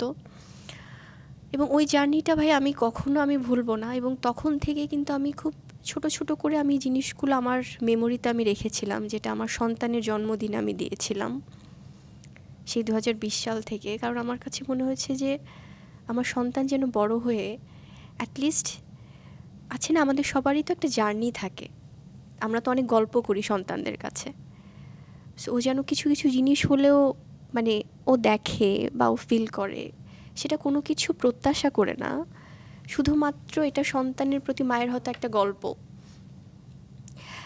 তো সেখান থেকে যখন সেই সন্তানকে নিয়ে মানুষজন যখন হয়তো কটু কথা বলে। কটু কথা বলে ভাইয়া, ট্রোল করে। আমার কাছে মনে হয় যে এদেরকে আল্লাহ হেদায়েত দেক। এবং আপনি জানেন রোমান ভাই, আমার একজন মা হিসেবে তো আমরা সর্বোচ্চ আমার জায়গাটা থেকে আমার সন্তান হচ্ছে আমার অক্সিজেন, আমার লাইফ, অবশ্যই। আমার জীবন।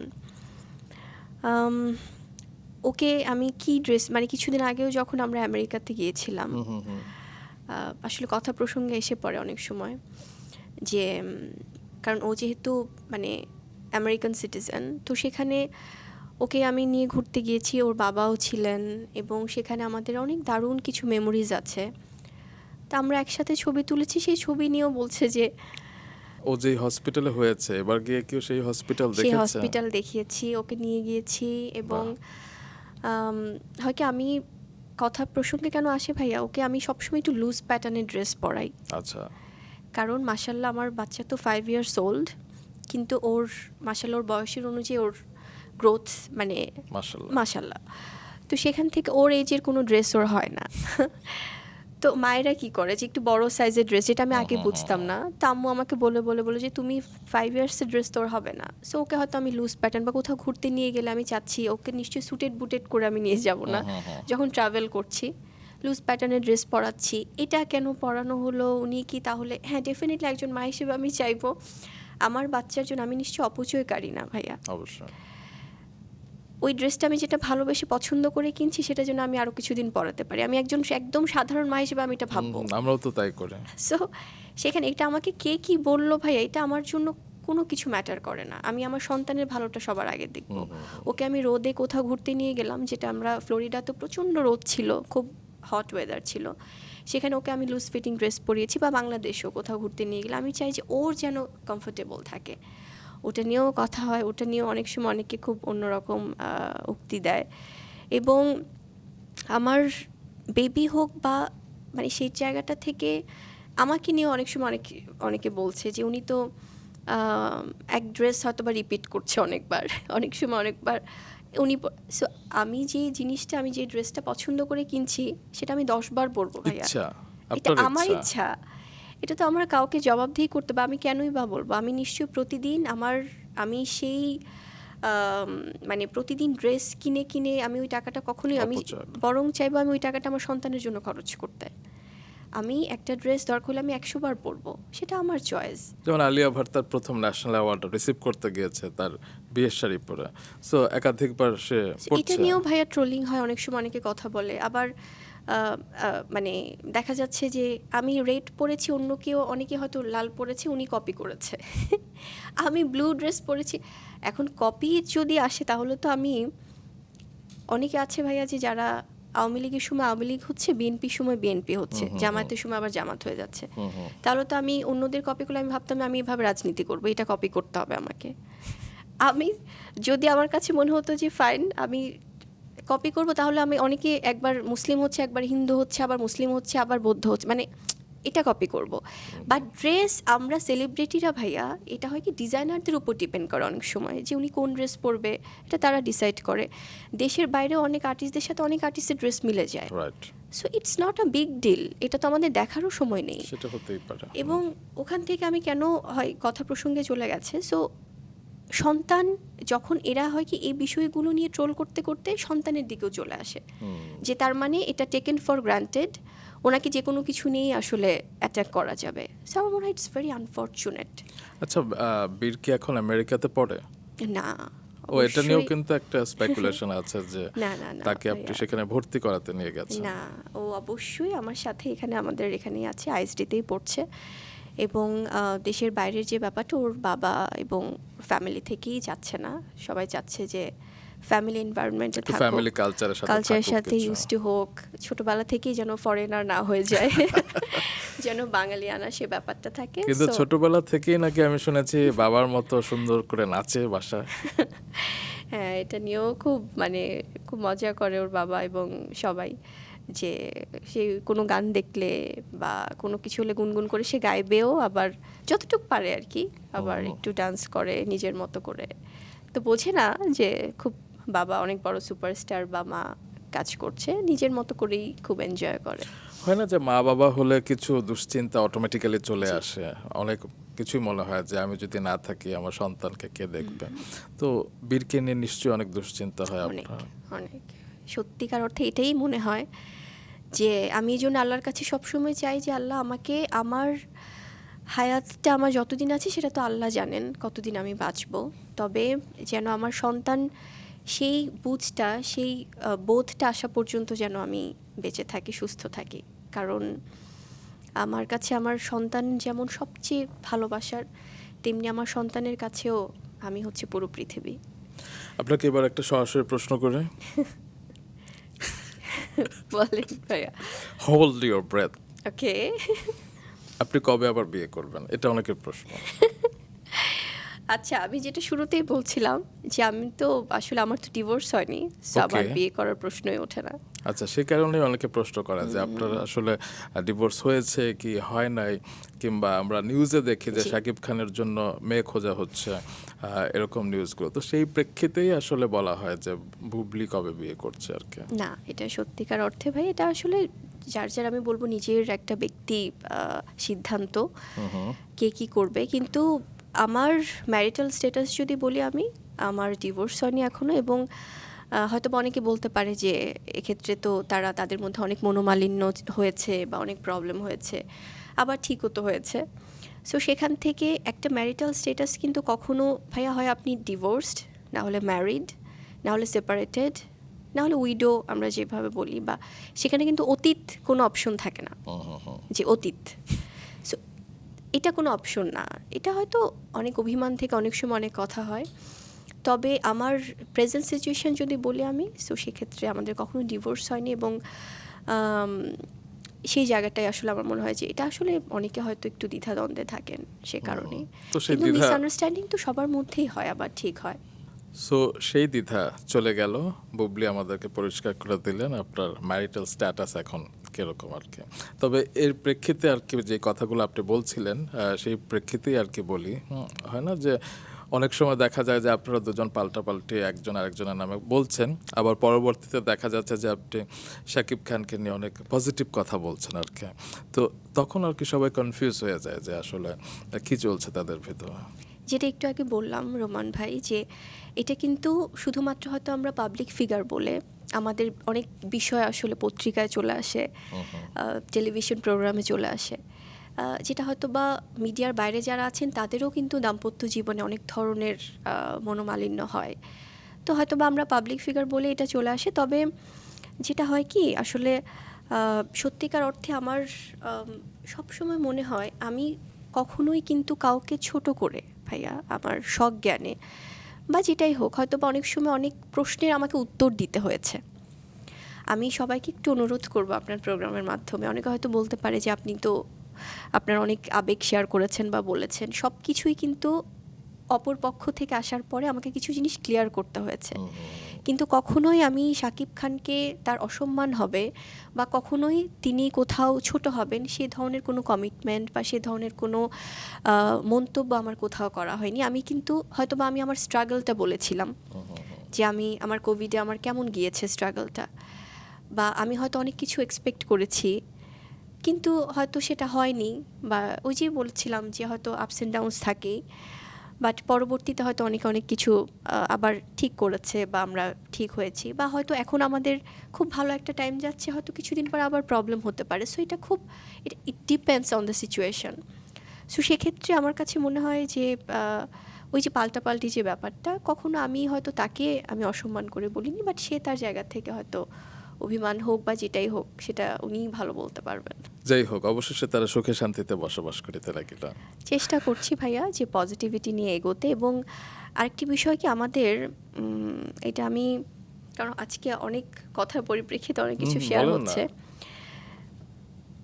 পত্রিকাতে অনেক কিছু আসে না যে হয়তো এটা বলছে বা কিছু একটা এই ধরনের একটা মিস আন্ডারস্ট্যান্ডিং হয়েছিল, এবং অনেকেই খুব ফলো করে লিখেছিলেন বা কিছু যে ওনার সাথে আমার খুব প্রবলেম হয়ে গিয়েছে এবং উনি বাসা থেকে আমাকে চলে যেতে বলেছেন বা বের করে দিয়েছেন।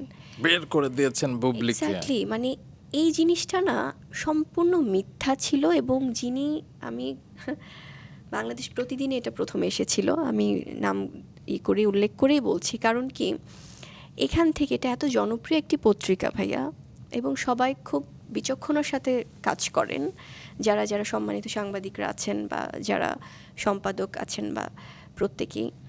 এত সুন্দর একটা বন্ডিং আমাদের তাদের সাথে অ্যাজ অ্যান আর্টিস্ট এবং তাদের পত্রিকা হোক বা যেভাবে। কিন্তু এখানে যখন এরকম একটা মিথ্যাচার হলো, একজন সিনিয়র সাংবাদিকই লিখেছেন, এবং এ ধরনের লেখনীতে কি হয়, আরও 100টা ইউটিউব থেকে কন্টেন্ট তৈরি করে। এবং যখন আমার সাথে কথা হয়েছে শাকিব খান, উনি বলছে আমি এটা তো এই ধরনের কোনো কথা। তো যখন এটা আসলো, এবং কিছুদিন আগেও আমি দেখলাম সেম পত্রিকাতে সেম সাংবাদিকই, খুব জ্যেষ্ঠ একজন সাংবাদিক, তিনি মানে ইচ্ছে মতো আমার জন্ম তারিখ চেঞ্জ করে, আমার ডেট চেঞ্জ করে, সাল চেঞ্জ করে উনি ওনার মতো করে লিখলেন। তো এটা হয়তো ওনার কোনো পছন্দের মানুষ দ্বারা উনি হয়তো বায়াসড হয়ে লিখেন, কিন্তু ইথিক্সের জায়গাটা থাকা উচিত আমি বলবো। কারণ এই ধরনের মিথ্যা বয়ানগুলোতে কি হয়, হয়তো বা কারোর মধ্যে মনোমালিন্য থাকলে সেটা কিন্তু আরও বেশি বেড়ে যায়। আচ্ছা, এবং হয়তো বা আমার সার্টিফিকেট আছে বলে আমার যেটা মানে একটা মানুষের 3-4 গুণ বয়স বাড়িয়ে যখন লেখা হচ্ছে, এটা কিসের ভিত্তিতে? এবং হয়তো বা অনেকের সার্টিফিকেট নাই, সে হয়তো 1970 সালকে 1990 সাল বানিয়ে ফেলতে পারছে, বাট কারো অ্যাকচুয়াল বয়স বা সার্টিফিকেট এজ বা কোনো কিছু না জেনে যখন ভুলভালভাবে, কারণ এটা তো এগুলো তো অনেক দায়িত্বশীল একটা পত্রিকা। সো আমি বলবো যে আমাদের মিডিয়াতেই আমরা যারা আছি সবাই প্রচণ্ড দায়িত্বশীল ভাইয়া, সবাই খুব কোঅপারেটিভ, কিন্তু তার বাইরেও কিছু কিছু জিনিস আছে যেটাতে হয়তো বা আরও আগুনে ঘি ঢেলে দেয়। তাহলে আজকে কি আপনি বলবেন যে আপনার বয়স কত? আমি 90s কিড, এটা Okay. এটা আমি গর্বের সাথে বলি। বাট আমি মানে সবসময় বলি যে মানে এতটা বড় হয়ে যায়নি যেটাতে মানুষ মানে খুব বেশি সিনিয়র বানিয়ে দেবে। আচ্ছা, তো মিথ্যেগুলো বাদ, এবার আমি একটু সত্যি ঘটনাগুলো নিয়ে একটু অভিযোগের ডালা খুলে বসি আর কি। মানে অনেক অভিযোগ থাকে না, সবাইকে নিয়ে তো অভিযোগ হতেই পারে আর কি। তো আপনাকে নিয়ে বেশ কয়েকটা অভিযোগ আছে।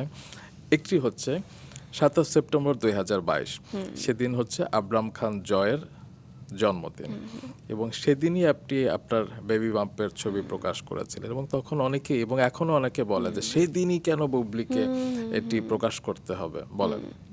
আচ্ছা, এটা খুব ভালো একটা পয়েন্ট বলেছেন ভাইয়া। হয় কি, 2020 সালের 21শে মার্চ শেহজাদের জন্ম। 2022 সালে আমি ওকে সোশ্যালি সামনে এনেছি। 2020 সালেও তো জয়ের বার্থডে গেছে সেপ্টেম্বরে, তখনও কিন্তু আমি আনিনি। বিকজ আমি একজন হিউম্যান বিং হিসেবে মানে আমি বাচ্চাদেরকে এত ভালোবাসি ভাইয়া, এটা আমি কনফিডেন্ট আছে না, মানে আই এম সো কনফিডেন্ট, এবং আমি কনফিডেন্সের সাথে বলি যে আজকে যদি আমি একটা অপরিচিত বাচ্চাও দেখি, ওকেও আমি কোলে নিব, আদর করবো, এবং ওর জন্য আমার খারাপ লাগবে। সেখানে যখন জয়ের বার্থডে যখন 2020 সালে গেল, তখনও কিন্তু আমি চাইনি যে ওর এই সুন্দর দিনটাতে আমি আমার অন্য একটা ডিফারেন্ট টপিক নিয়ে আসি। 2021 সালেও গিয়েছে, 2 বছর কিন্তু অলরেডি হয়ে গেছে। 2022 সালে যখন আমার কাছে মনে আছে, আমি তখন শুটিং করছিলাম একটা সিনেমার, এটা হয়তো কখনো শেয়ার করা হয়নি।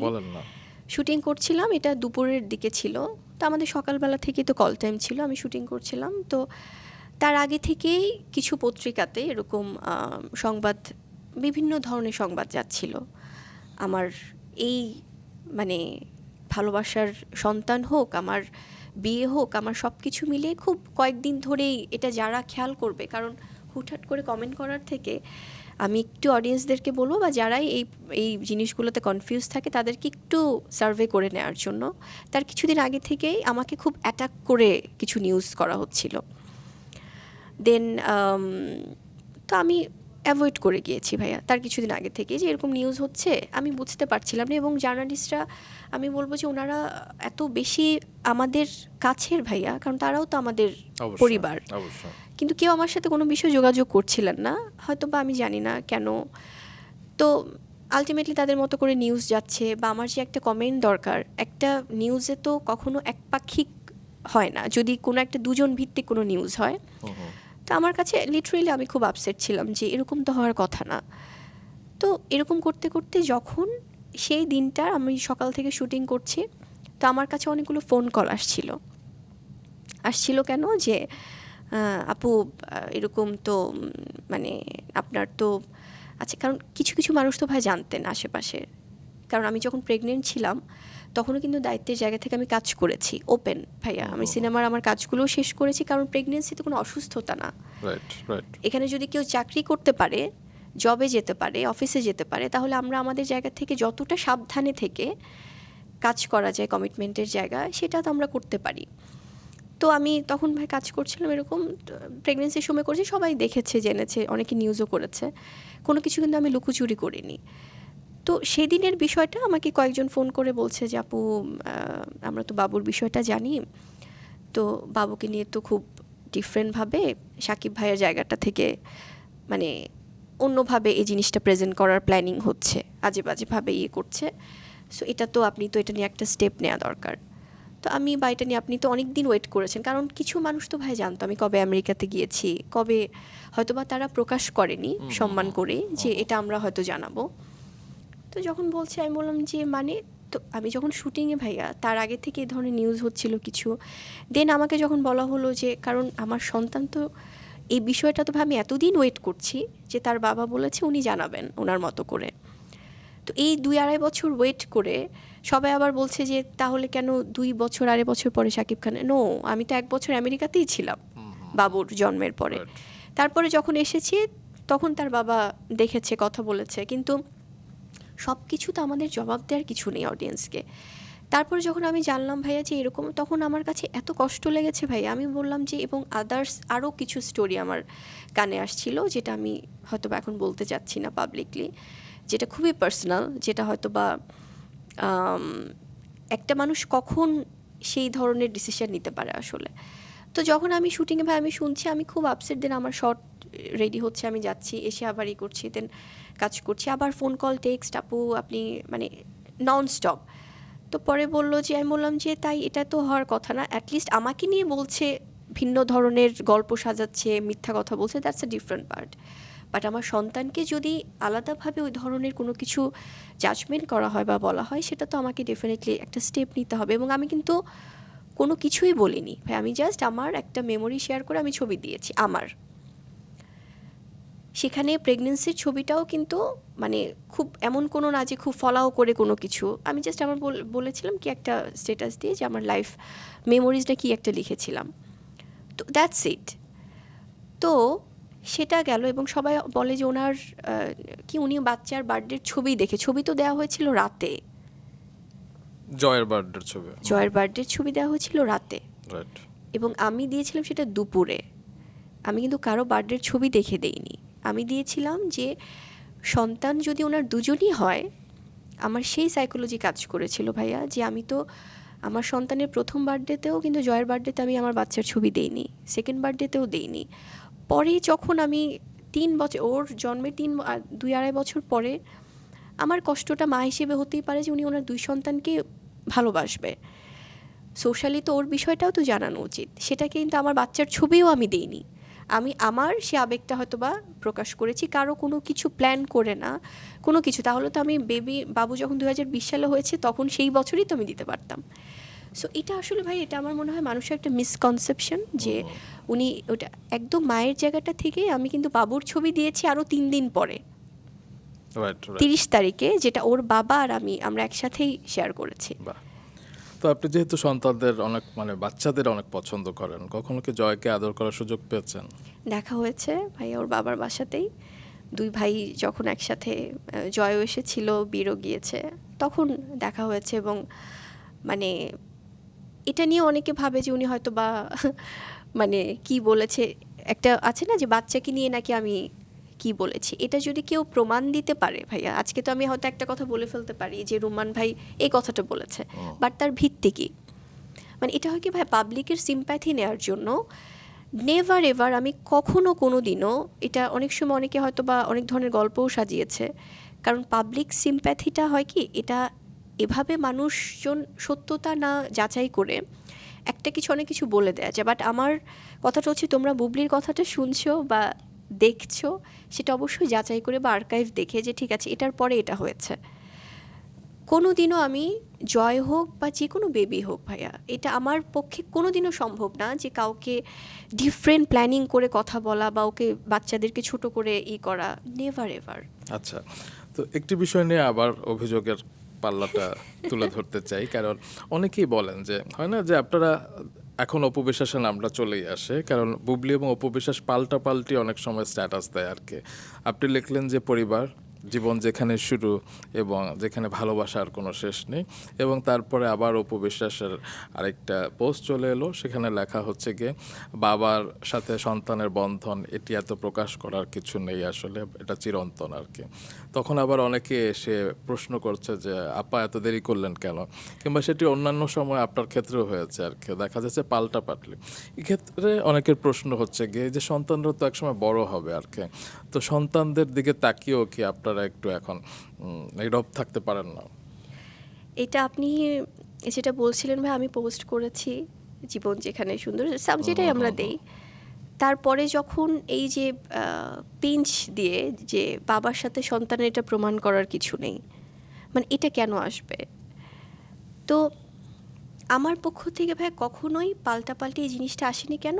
এখন আপনি বলতে পারেন যে বাবা দিবসে, যেহেতু বাবা শেহজাদের বাবা শাকিব খান এবং জয়ের বাবাও শাকিব খান, তো সেক্ষেত্রে বাবা দিবসে তো বাবাকে নিয়েই তো পোস্ট হবে ভাইয়া, সেটা একটা আলাদা বিষয়। সেটা অনেকে হয়তো বলবে যে ওনার বাবা, কিন্তু দিবসটা কি ছিল? দিনটা তো ছিল বাবা দিবস। বা শাকিব খানের বার্থডে, বাবার বার্থডেতে তো আমার সন্তানও তো উইশ করবে, সেটা যেমন আলাদা। কিন্তু আপনি যখন দেখবেন ভাইয়া যে কোনো দিবস ছিল না, কোনো দিন না, সেটাতে যখন আমি একটা পোস্ট করার সাথে সাথে যখন আরেকটা পোস্টে প্রমাণ দেওয়ার কিছু নেই, এই যে খোঁচা দিয়ে একটা কথা প্রমাণ দেওয়ার কিছু নেই, মানে এটা আমার মনে হয় যে এটা তাহলে অনেকে হয়তো বলবে যে কি সোশ্যাল মিডিয়া দেখে না, তাহলে এই পোস্টগুলো কারা দেয়? এগুলো তো জিন ভূত কেউ দিচ্ছে না ভাইয়া। সো আমার কাছে এই জিনিসগুলো খুব, বাবা দিবস হোক ভাইয়া, বাবার বার্থডে হোক, ঈদ হোক, এই সময়গুলো তো খুব স্পেশাল। এখানে তো যেহেতু পরিবারের বিষয়টা আসে, তখন তো এটা পোস্ট হবেই। এটা তো খুবই মানে যে আচ্ছা ঈদের দিন এটা বাবার সাথে হতেও পারে, নাও হতে পারে, জন্মদিনের দিন হতে পারে।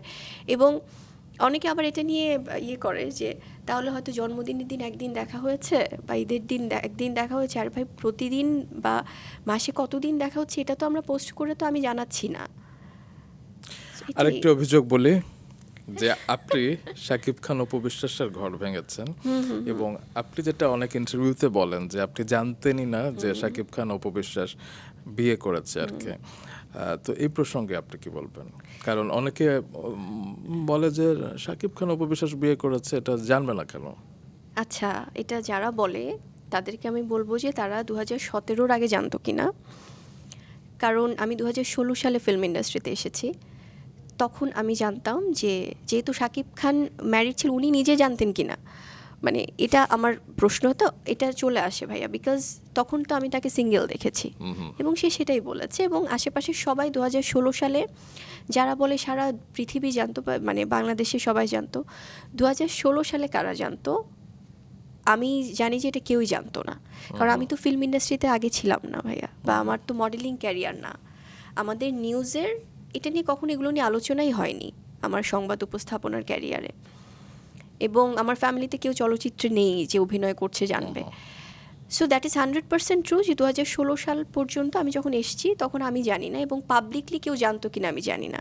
এখন যদি অনেকে দাবি করে ভিতরে ভিতরে কারা জানতো, তো ওই ভিতরে ভিতরে জানার মানুষগুলোর সাথে তো আমার দেখা হয়নি হয়তো, এই জন্য আমি জানিনি। আর 2017 সালে যখন এই জিনিসটা সবাই জানলো, আমার বিয়ে হয়েছে 2018 সালে। 2018 সালে যখন আমার তার সাথে বিয়ে হয় তখনও কিন্তু সে সিঙ্গেল, বিকজ সে ডিভোর্সড। সো তখনও তো আমার তার ওই পাস্ট লাইফটা নিয়ে আমার হেডেক হওয়ার কথা না। কারণ একটা মানুষ যখন কোনো তার পাস্ট লাইফ থেকে বের হয়ে যখন আরেকটা মানুষকে বিয়ে করবে, সেটা নিশ্চয়ই আমার ফল্ট না। 2016 সালে আমি জানতাম না, বাংলাদেশের কেউই জানতো না। এটাও যে আমি আবারও বলবো যে আপনারা একটু স্টাডি করে আসেন। একটা গুঞ্জন ছিল, কিন্তু সেটা তো আমার, এটা তো গুঞ্জন সবার না। সাথে সব নায়ক নায়িকাদের থাকে, যারা যারা অভিনয় করে তাদের সবার সাথে একটা গুঞ্জন তৈরি হয়ে যায়, আর জুটি হয়ে করলে তো আরও। কিন্তু ওনারাই যেখানে অস্বীকার করেছেন ইন্ডিভিজুয়ালি অনেক প্রোগ্রামে, যেটা আমরা এখন দেখি, হয়তো ওনারা বলবেন যে আপনারা তো তাহলে আপনি তো আগে নো, এখন আমরা প্রোগ্রামগুলোতে দেখি যে ওনারাই নিজেরা অস্বীকার করেছেন যে আমরা আরও 5 বছর পরে বিয়ে করবো, 2 বছর পরে। সো এই জিনিসটাই তো ওনারা আমাদের সাথেও বলেছে। তার মানে আপনার যখন বিয়ে হয় তখন শাকিব খান ডিভোর্স তো ছিলেন অবশ্যই। কিন্তু এই ক্ষেত্রেও প্রশ্ন আছে, মানে আপনার বেশ কয়েকজন প্রযোজক কিংবা আরো অনেকে বলেন যে বেশ আপনাদের কজন নাকি প্রযোজক না, একজনই। আপনি যেটা বলবেন আমি একজনই, হ্যাঁ। বলছি ভাইয়া, হ্যাঁ। তো তারা বলেন যে আপনাদের নাকি বিয়েই হয়নি। আচ্ছা, এটা খুব ভালো একটা প্রশ্ন। যিনি যে প্রযোজক, আমি নাম ধরে বলি, ইকবাল ভাই, উনি হচ্ছেন আমাকে ছোট বোনের মতো প্রচণ্ড স্নেহ করেন। আমি যতদিন, কারণ ওনার বেশ কয়েকটা সিনেমা আমার করা হয়েছে, আমি দেখেছি, প্রচণ্ড স্নেহ করেন এবং উনি কখনোই আমাকে ফোন কল বা কোনো কিছু, নেভার এভার। আছে না যে অনেক প্রডিউসার হয়তো করছে, আমাকে কোনোদিনও কোনো প্রডিউসাররা ফোন দেয়নি ভাইয়া। হয়তো ডিরেক্টররা শিডিউল নিচ্ছে বা কথা বলছে, সেম ইকবাল ভাইও, যেহেতু উনি আমার প্রথম সিনেমা শুটারেরও প্রযোজক ছিলেন, পাসওয়ার্ডের প্রযোজক ছিলেন, বীরের প্রযোজক ছিলেন, কো প্রডিউসার আর কি, কারণ এগুলো তো এসকে প্রোডাকশন থেকেও এসেছে, বীর আর পাসওয়ার্ড। ইকবাল ভাইয়ের সাথে কোনোদিনও আমাদের ব্যক্তি বিষয়ে কোনোদিন কথা হয়নি। যখন বীরের আমরা শুটিং করি, বীর সিনেমার, তখন শাকিব খান নিজেও নিশ্চয়ই বলবে না যে আমার তো বুবলির সাথে বিয়ে হয়ে গিয়েছে এর মধ্যে, এবং মানে আমাদের, কারণ উনি পার্সোনাল লাইফ কখনো শেয়ার করেন না কারোর সাথে, নেভার এভার। ভাই আপনারা যারা তাকে চিনেন অনেক বছর, উনি কোনোদিন এগুলো বলেন না। সেক্ষেত্রে হয়তো উনি বলেছেন ওনার ক্যারিয়ারের জায়গা থেকে হোক বা যে কোনো ব্যাপারেই শাকিব খান হয়তো বলেছেন যে না, এরকম কিছু না।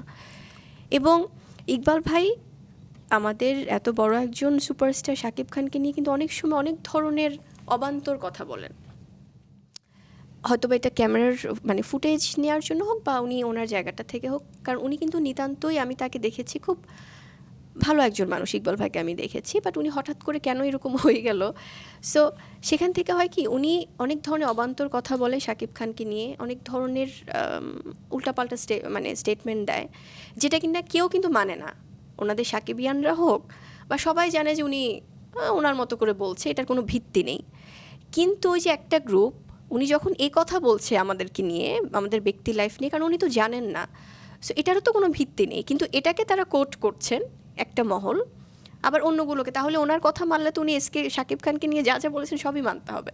সো এই বিষয়গুলো খুব আলাদা। আর আরেকটা জিনিস আমি বলি, একে তো আমাদের বিয়ের কাবিননামা হোক, সেটা আমাদের একান্তই পার্সোনাল ব্যাপার ভাইয়া। এটা নিশ্চয়ই, এটা যারা আমাদের কাবিননামা নিয়ে কথা বলে, তারা তাদের কাবিননামাটা ঠিক রেখে তারা গলায় ঝুলিয়ে ঘুরুক। আমি কেন বলছি, এই বিষয়গুলো তো আমাদের তাদের কাছে প্রমাণ দিতে হবে না। এবং একজন মুসলিম কিন্তু, একে তো আমাদের কাবিননামা আমাদের পার্সোনাল ব্যাপার, সেটা আমরা আমাদের মতো করে রেখেছি, আমাদের যেখানে দরকার আমরা সেখানে সেটা কাজে লাগাবো।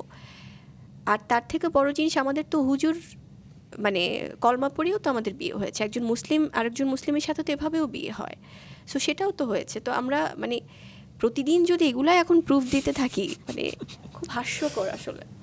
এখন আরেকটা অভিযোগ, গুরুতর অভিযোগ, সেটা হচ্ছে কিছুদিন আগে আপনার অ্যাকাউন্টে ছবি দেখেছিলাম সাকিব ভাইয়ের সাথে বীরের কিছু ছবি, এবং তারপরে যখন আপনারা আমেরিকায় গেলেন, একটা বাড়ির সামনে আপনারা ছবি তুলছিলেন, এবং সেগুলো এবং এই বাংলাদেশে থাকা ছবিগুলো দেখে অনেকে বলেছে যে আপনি নাকি সাকিব ভাইকে ড্রিঙ্কস করিয়ে ভুলিয়ে ভালিয়ে ব্ল্যাকমেল করিয়ে আপনি ছবিগুলো তুলেছেন আর কি, ছবিগুলোর কোনো ভিত্তি নেই। আবার আরেক পক্ষ বলেছে এটা হচ্ছে গিয়ে গ্রিন কার্ড কিংবা ইমিগ্রেশনের জন্য এগুলো তোলা হয়েছে। আসলে সত্যটা কি? মানে এরা কতটা অসুস্থ আর কতটা অশিক্ষিত হতে পারলে ভাইয়া বলবে যে এরকম করে ছবি তোলা যায়। প্রথমত আমার বিয়ের বয়স অলমোস্ট 8 বছর, তো সেখান থেকে এরকম তো অনেক আমাদের সুন্দর সুন্দর সময় আছে যেগুলো হয়তো আমরা প্রকাশও করিনি।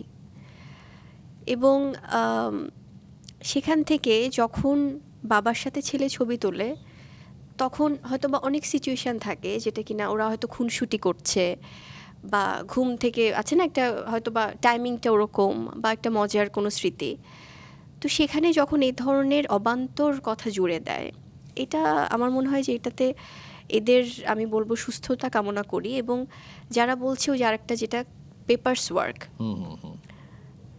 বীর তো বাই বর্ন সে আমেরিকান, তার কিসের পেপারস দরকার হবে। এবং সেখানে যদি পরিবারের বা পারিবারিক ছবি দরকার হয়, আমাদের তো বাংলাদেশে পারিবারিক অনেক ছবি ছিল, সেটা আমেরিকায় যেন কেন ওখানে গিয়ে তুলতে হবে।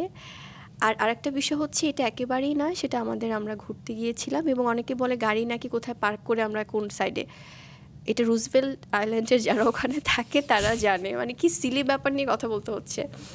ওখানে সবাই ঘুরতেই যায়, ওটার সামনে অনেক সুন্দর লেক এবং খুবই মানে প্রমিনেন্ট একটা প্লেস, সবাই জানে যারা ওখানে আমেরিকান বা যারা বাংলাদেশিরা থাকেন। খুব সুন্দর একটি জায়গা। এবং নট অনলি দ্যাট ভাই, আমরা যে ওখানে এত মাস ছিলাম, অলমোস্ট 2-2.5 মাস, ওখানে তো আরও অনেক সুন্দর সুন্দর স্মৃতি আছে আমাদের। এবং ওখানে মানে খাওয়া দাওয়া, রান্নাবান্না, বাজার সদাই, মানে এখানে আমাদের ফ্যামিলির জিনিসগুলো কেন তাদেরকে, তারা হয় কি মন গড়া এগুলো তাদের সান্ত্বনার জন্য হয়তো দেয়, বাট এটা খুবই নোংরা আমার কাছে মনে হয়। অবশ্যই অবশ্যই। আরেকটি নোংরা কথা বলা হয় যে আপনার নাকি আগেও বিয়ে হয়েছিল এবং সে ঘরেও আপনার সন্তান আছে। ও মাই গড, এগুলো হয় কি এদের, তাহলে সন্তানই বা কোথায় বা মানে এদের কাছে আমার প্রশ্ন, বাইরে ভাই মানে মানুষের মিনিমাম একটা লিমিট থাকা উচিত মিথ্যা গুজব ছড়ানোর। সো এগুলো সব কিছু ভাই এদের মন করা মিথ্যা কথা, যেটা বলছিলাম যে এই বিষয়গুলো নিয়ে হয় কি তারা তাদের মতো গল্প বানিয়ে আসলে শান্তি পায়। সো এগুলো কিছুই না। আরও কিছু প্রেমের গল্প নিয়ে কথা বলি, কারণ বিভিন্ন সময় হয় না যে অনেকের সাথে আপনার নাম জুড়ে দেওয়া হয়, পরবর্তীতে আর সেই প্রেমিকদের সাথে আপনাকে আর দেখাই যায় না আর কি। 3 বছর পর অবশ্য দেখতে পাচ্ছি রায়হান রফির সাথে আপনি কাজ করছেন প্রেসার কুকারে। রায়হান রফির সাথে আপনার প্রেম এরকম 3 বছর আগে শোনা গিয়েছিল, কিন্তু গত 3 বছরে আর শোনা যায় না কেন? এই যে আরো কিছু কিছু নাম ইয়ে করেন। শরীফুল রাজ, আচ্ছা, তারপর কৌশিক হোসেন তাপস। আচ্ছা, এগুলো হচ্ছে কি ভাইয়া, আমি বরাবরই এর আগেও বলেছি যে সবাই হয়তো ভাববে যে অনেকেই আবার মজা করে বলে যে ওনাকে নিয়ে কেন ষড়যন্ত্র হয়। এটা হচ্ছে ষড়যন্ত্র, এই কনস্পিরেসির একটা পার্ট, যেন আমি ইন্ডাস্ট্রিতে কাজ না করতে পারি। এটা খুব সূক্ষ্মভাবে করা হয়। এবং আমি আমার প্রডিউসার, ডিরেক্টর, আমার সহশিল্পী যারা, আমার যারা নায়কেরা বা যারা কাজ করেছেন আমার সাথে করছেন, আমি তাদের প্রতি এত কৃতজ্ঞ, কারণ তারা না এই জিনিসগুলোকে পাত্তা দেয় না এবং তারা জানে যে এটা মিথ্যা। যে নামগুলো আপনি বললেন, এদের সাথে আমার মানে হয় কি, তাদের সবাইকে আমি যেমন সম্মান করি, তারা প্রত্যেকে আমাকে সে সেম রেসপেক্টটাই দিয়েছে। এখন আমার সাথে যদি একটা আপনি মরিচ গাছকেও কোঅ্যাক্টর বানান রোমান ভাই, কথার কথা যে বুবলির সাথে কোনো কোঅ্যাক্টর নাই, কোনো ডিরেক্টর প্রডিউসার কেউ নাই ভাই, মরিচ গাছ ও এই প্রোডাকশন হাউস থেকে মরিচই ওর সাথে, সেখানেও আমাকে নিয়ে গল্প বানানোর ভিন্ন প্রক্রিয়া তারা বের করবে। সো এগুলো হয় কি, এগুলো কমপ্লিটলি মিথ্যা। এবং এই মানুষগুলোর সাথে আমার কনজুগাল লাইফ নিয়ে কথা হয়, তারা আমাকে নিয়ে, সাকিবকে নিয়ে, মানে আছে না যে কেন এরকম হচ্ছে, বা ভাইয়া তো এটা এই জায়গাগুলো তুমি কেন, এই জিনিসগুলো তো উনি সব বোঝে, উনি এত স্মার্ট একজন মানুষ, সো কেন এটাকে ভুল বুঝছে, বা উনি আবার যখন ঠিক থাকছে তখন সব কিছু ঠিক, বলতে কি, কারণ অনেক সময় তো অনেক ব্রেন ওয়াশ হয় ভাইয়া অনেক দিক থেকে, তো ওই জায়গাগুলো থেকে কেন উনি এই জিনিসগুলোকে আমলে। সো এটা হয় কি ভাই, যেন আমি ইন্ডাস্ট্রিতে কাজ না করতে পারি। খুব সূক্ষ্মভাবে হয়তো অনেকের ওয়াইফদেরকে ফোন করে বলা হচ্ছে যে এই জিনিসটা নিয়ে যেন খুব বাজেভাবে স্প্রেড হয়, কিন্তু আলটিমেটলি এগুলো ধোপে কেন টেকে না, কারণ সততা বলে একটা কথা আছে ভাইয়া। আমার মনে হয় honesty is the best policy. কেন আমি বলছি যে আমি কেন বড় গলায় কথা বলতে পারি, বিকজ আমি জানি how honest I am. So সেখান থেকে যখন এই ধরনের মিথ্যা রিউমারগুলো ছড়ানো হয়, এটা খুবই আমার মনে হয় যে খুব সিলি, খুব দুঃখজনক, এবং এগুলো শুধুমাত্র আমাদের কাজে হ্যাম্পার করানোর জন্য। এবং কিছুদিন আগেও আপনি দেখবেন ভাইয়া, আমি একটা ফটোশ্যুট করেছি, মানে একটা না বেশ কয়েকটা, আমার একটা ব্র্যান্ডিং ফটোশ্যুট করা হয়েছে একটা পার্লারের, যেখানে ওনার যিনি আপু, উনি হচ্ছেন আমাকে এত আদর করেন ছোট বোন হিসেবে। সে আপুটা, ওনার খুব শখ ওনার ছেলেকে আমার সাথে মডেল করবেন। আচ্ছা, হ্যাঁ, ওকে নিয়েও রিমোর হয়েছে। আমি বলি ভাইয়া, এরা কতটা মানসিকভাবে অসুস্থ হলে এই রিউমারগুলো ওনারা ছড়ায়। তো সে আপুর ছেলেটাকে, ওনার খুব শখ যে বুবলির সাথে আমি আমার ছেলেকে মডেল করব, উনি এবং ওনার হাজব্যান্ড দুলা ভাই। তো কয়েকটা ফটোশ্যুট করেছি আমরা, ব্র্যান্ডিং এরকম করেছি সুন্দর প্ল্যানিং করে। সেখানেও তারা ওইটা নিয়ে, মানে একটা, যেই ছেলেটা এখন পর্যন্ত, মানে ওর মা যদি আমার বোনের মতো হয়, তাহলে ওর সাথে আমার সম্পর্কটা কেমন, মানে এগুলো যারা ছড়ায় তারা বোধহয় নিজের সন্তানের কেউ, I am sorry to say, মানে হয়তো ওভাবেই দেখে ওই চোখে। সো এগুলো these all are lie. So এই মিথ্যাগুলো এই জন্যই পরে আর টেকে না, যে কারণ এই ব্যাপারগুলোর কোনো ভিত্তিই থাকে না। আরেকটি বিষয় অভিযোগ আছে যে শ্বশুর বাড়ি নিয়ে আপনি বিভিন্ন ইন্টারভিউতে বলেছেন যে আপনার শ্বশুর শাশুড়ি আপনাকে খুব আদর করে, এবং আপনি যখন রান্না করতে যান তখন শাশুড়ি বলেন যে থাক, আমরা যতদিন আছি আমরাই করি, সব নাকি বানোয়াট। এরা কিভাবে জানে এগুলো বানোয়াট? এদেরকে কেউ একজনের মিথ্যা ইনফরমেশনগুলো দিচ্ছে, এবং তাদেরকে বলা হচ্ছে যে আমাকে নিয়ে এই ধরনের জিনিসগুলো স্প্রেড করতে। কারণ যারা এগুলো বলছেন তারা তো নিশ্চয়ই আমার সংসারটা দেখছেন না বা তারা জানেন না। এখন একটা জিনিস কি ভাই, আমার শ্বশুর শাশুড়ি, আমি যদি বলি শাকিব খানের বাবা মা, এই মানুষগুলো খুব ভালো, সত্যিকার অর্থেই। তারা আমাকে প্রচণ্ড আদর করে, তারা বীরকে ভীষণ ভালোবাসে, এবং তারা যেহেতু আমাকে আদর করেন, যেটা সত্যি আমি তো সেটাই বলবো। সো এই মানুষগুলো যখন, শুধুমাত্র এই বিষয়টা না ভাইয়া, মানে আমি আমার শ্বশুরকেও দেখেছি যে যখন তিনি তো খুব অল্প খাওয়া দাওয়া করেন, খুবই কম খাওয়া দাওয়া করেন, খুব মেনটেন করেন। যেহেতু আছে না যে একটু বয়সের সাথে সাথে তো অনেক কিছু মেনটেন্স চলে আসে। তো আমি বাবাকে দেখেছি উনি মাছ খাওয়ার পরে স্পেশালি, মানে এই জিনিসগুলো আমি বলতে চাই না আসলে, কিন্তু মানুষের এত নোংরামি মাঝে মাঝে দেখি। তো উনি ফিশ খাওয়ার পরে হয়তো একটু ছোটো এক পিস খেলেন, বা একটু ফিশ খাওয়ার পরে ওনার 7 আপ খাওয়ার খুব, মানে একটুখানি উনি খান, ক্রেভিং হয়, সেটা 7 আপ বা যে কোনো এই ধরনের সফট ড্রিঙ্কস একটু খায়। তো ওই জিনিসটাও আমাকে মাঝে মাঝে দেখা যায় যে একটু এদিকে ডেকে বাবা রুমে যে হয়তো বলছে যে মা তুমি একটু খাও, সমস্যা নেই, মানে হয় না বাবারা যেমন হয়। আমি বলি না বাবা আপনি খান। তো এবং এ ধরনের অনেক মজার মজার আমার স্মৃতি আছে ভাইয়া, সুইট মেমোরিজ। আমার মাকে আমি দেখি, মানে শাশুড়ি মাকে আমি দেখেছি এত ধৈর্যশীল একজন মানুষ, মানে ওনার ছেলের শুটিং যদি আছে না, অনেক সময় আমাদের একটু লেট নাইট হয়ে যায়, শুটিং যদি ওনার 1টা 2টা 3টাও শেষ হয়, উনি কিন্তু জেগে থাকবে, মানে রাতে বসে থাকবে। সার্ভেন্ট আছে অনেকে কাজ করার, বাট উনি নিজের হাতেই মাছটা ধুবেন, ওইটাই নিজের হাতে বসাবেন রান্না, বাসার সবাইকে সুন্দর করে সার্ভ করবেন। সো এই মানুষগুলো যখন এত, এবং আমার ননদ এবং তার হাজব্যান্ডও আমি দেখেছি, মানে পুরো মনে যে, মানে আছে না যে এত ইতিবাচক এবং এত সরল। সো এই মানুষগুলোকে যদি আমাকে কেউ প্রশ্ন করে তা আমি কেন বলবো না? অবশ্যই। তো ওখানটাতেও মানে আমি জানি না আসলে। আরেকটা বিষয় হচ্ছে বিয়ের দিন নিয়ে, আপনি বিয়ের দিনের সাজ নিয়ে বলেছিলেন যে আপনার সাজ দেখে শাকিব খান প্রশংসা করেছিল, এবং আপনার বিয়ের মেনুতে ছিল মাছ ছিল, সবজি ছিল।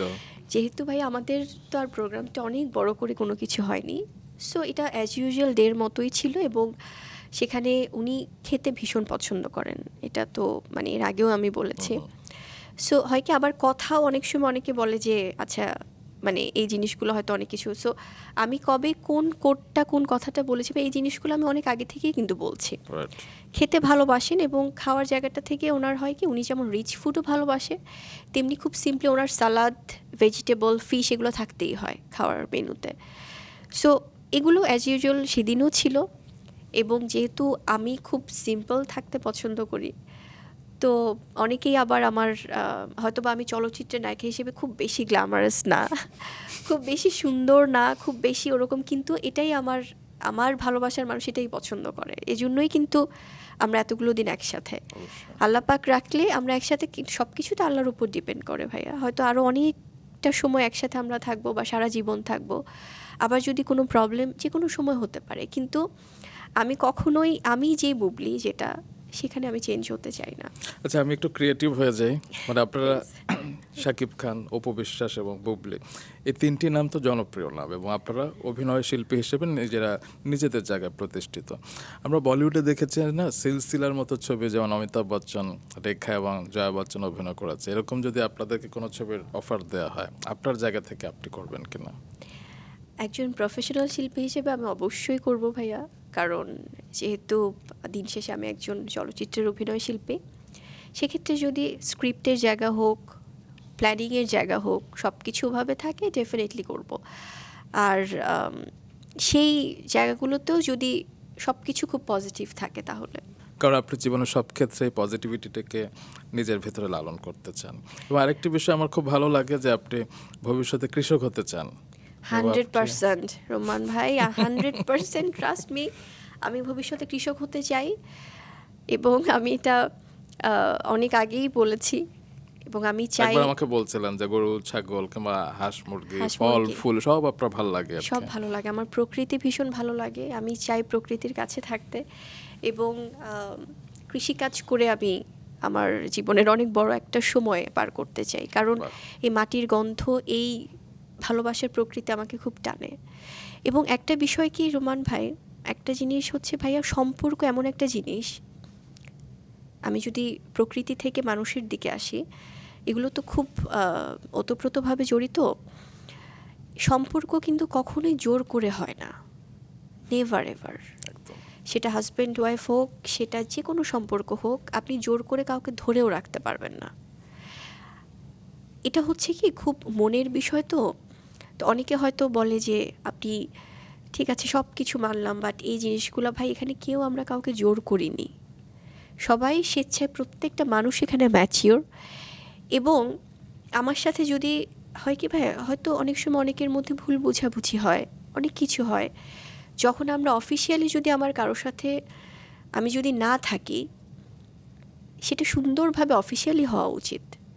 মানে আমি কোনো না ধোঁয়াশা রাখতে চাই না যে আছে কি নাই, নাই কি আছে, মানে এটা হয় কি একটা ধোঁকা দেয়া দর্শকদেরকে। রাইট।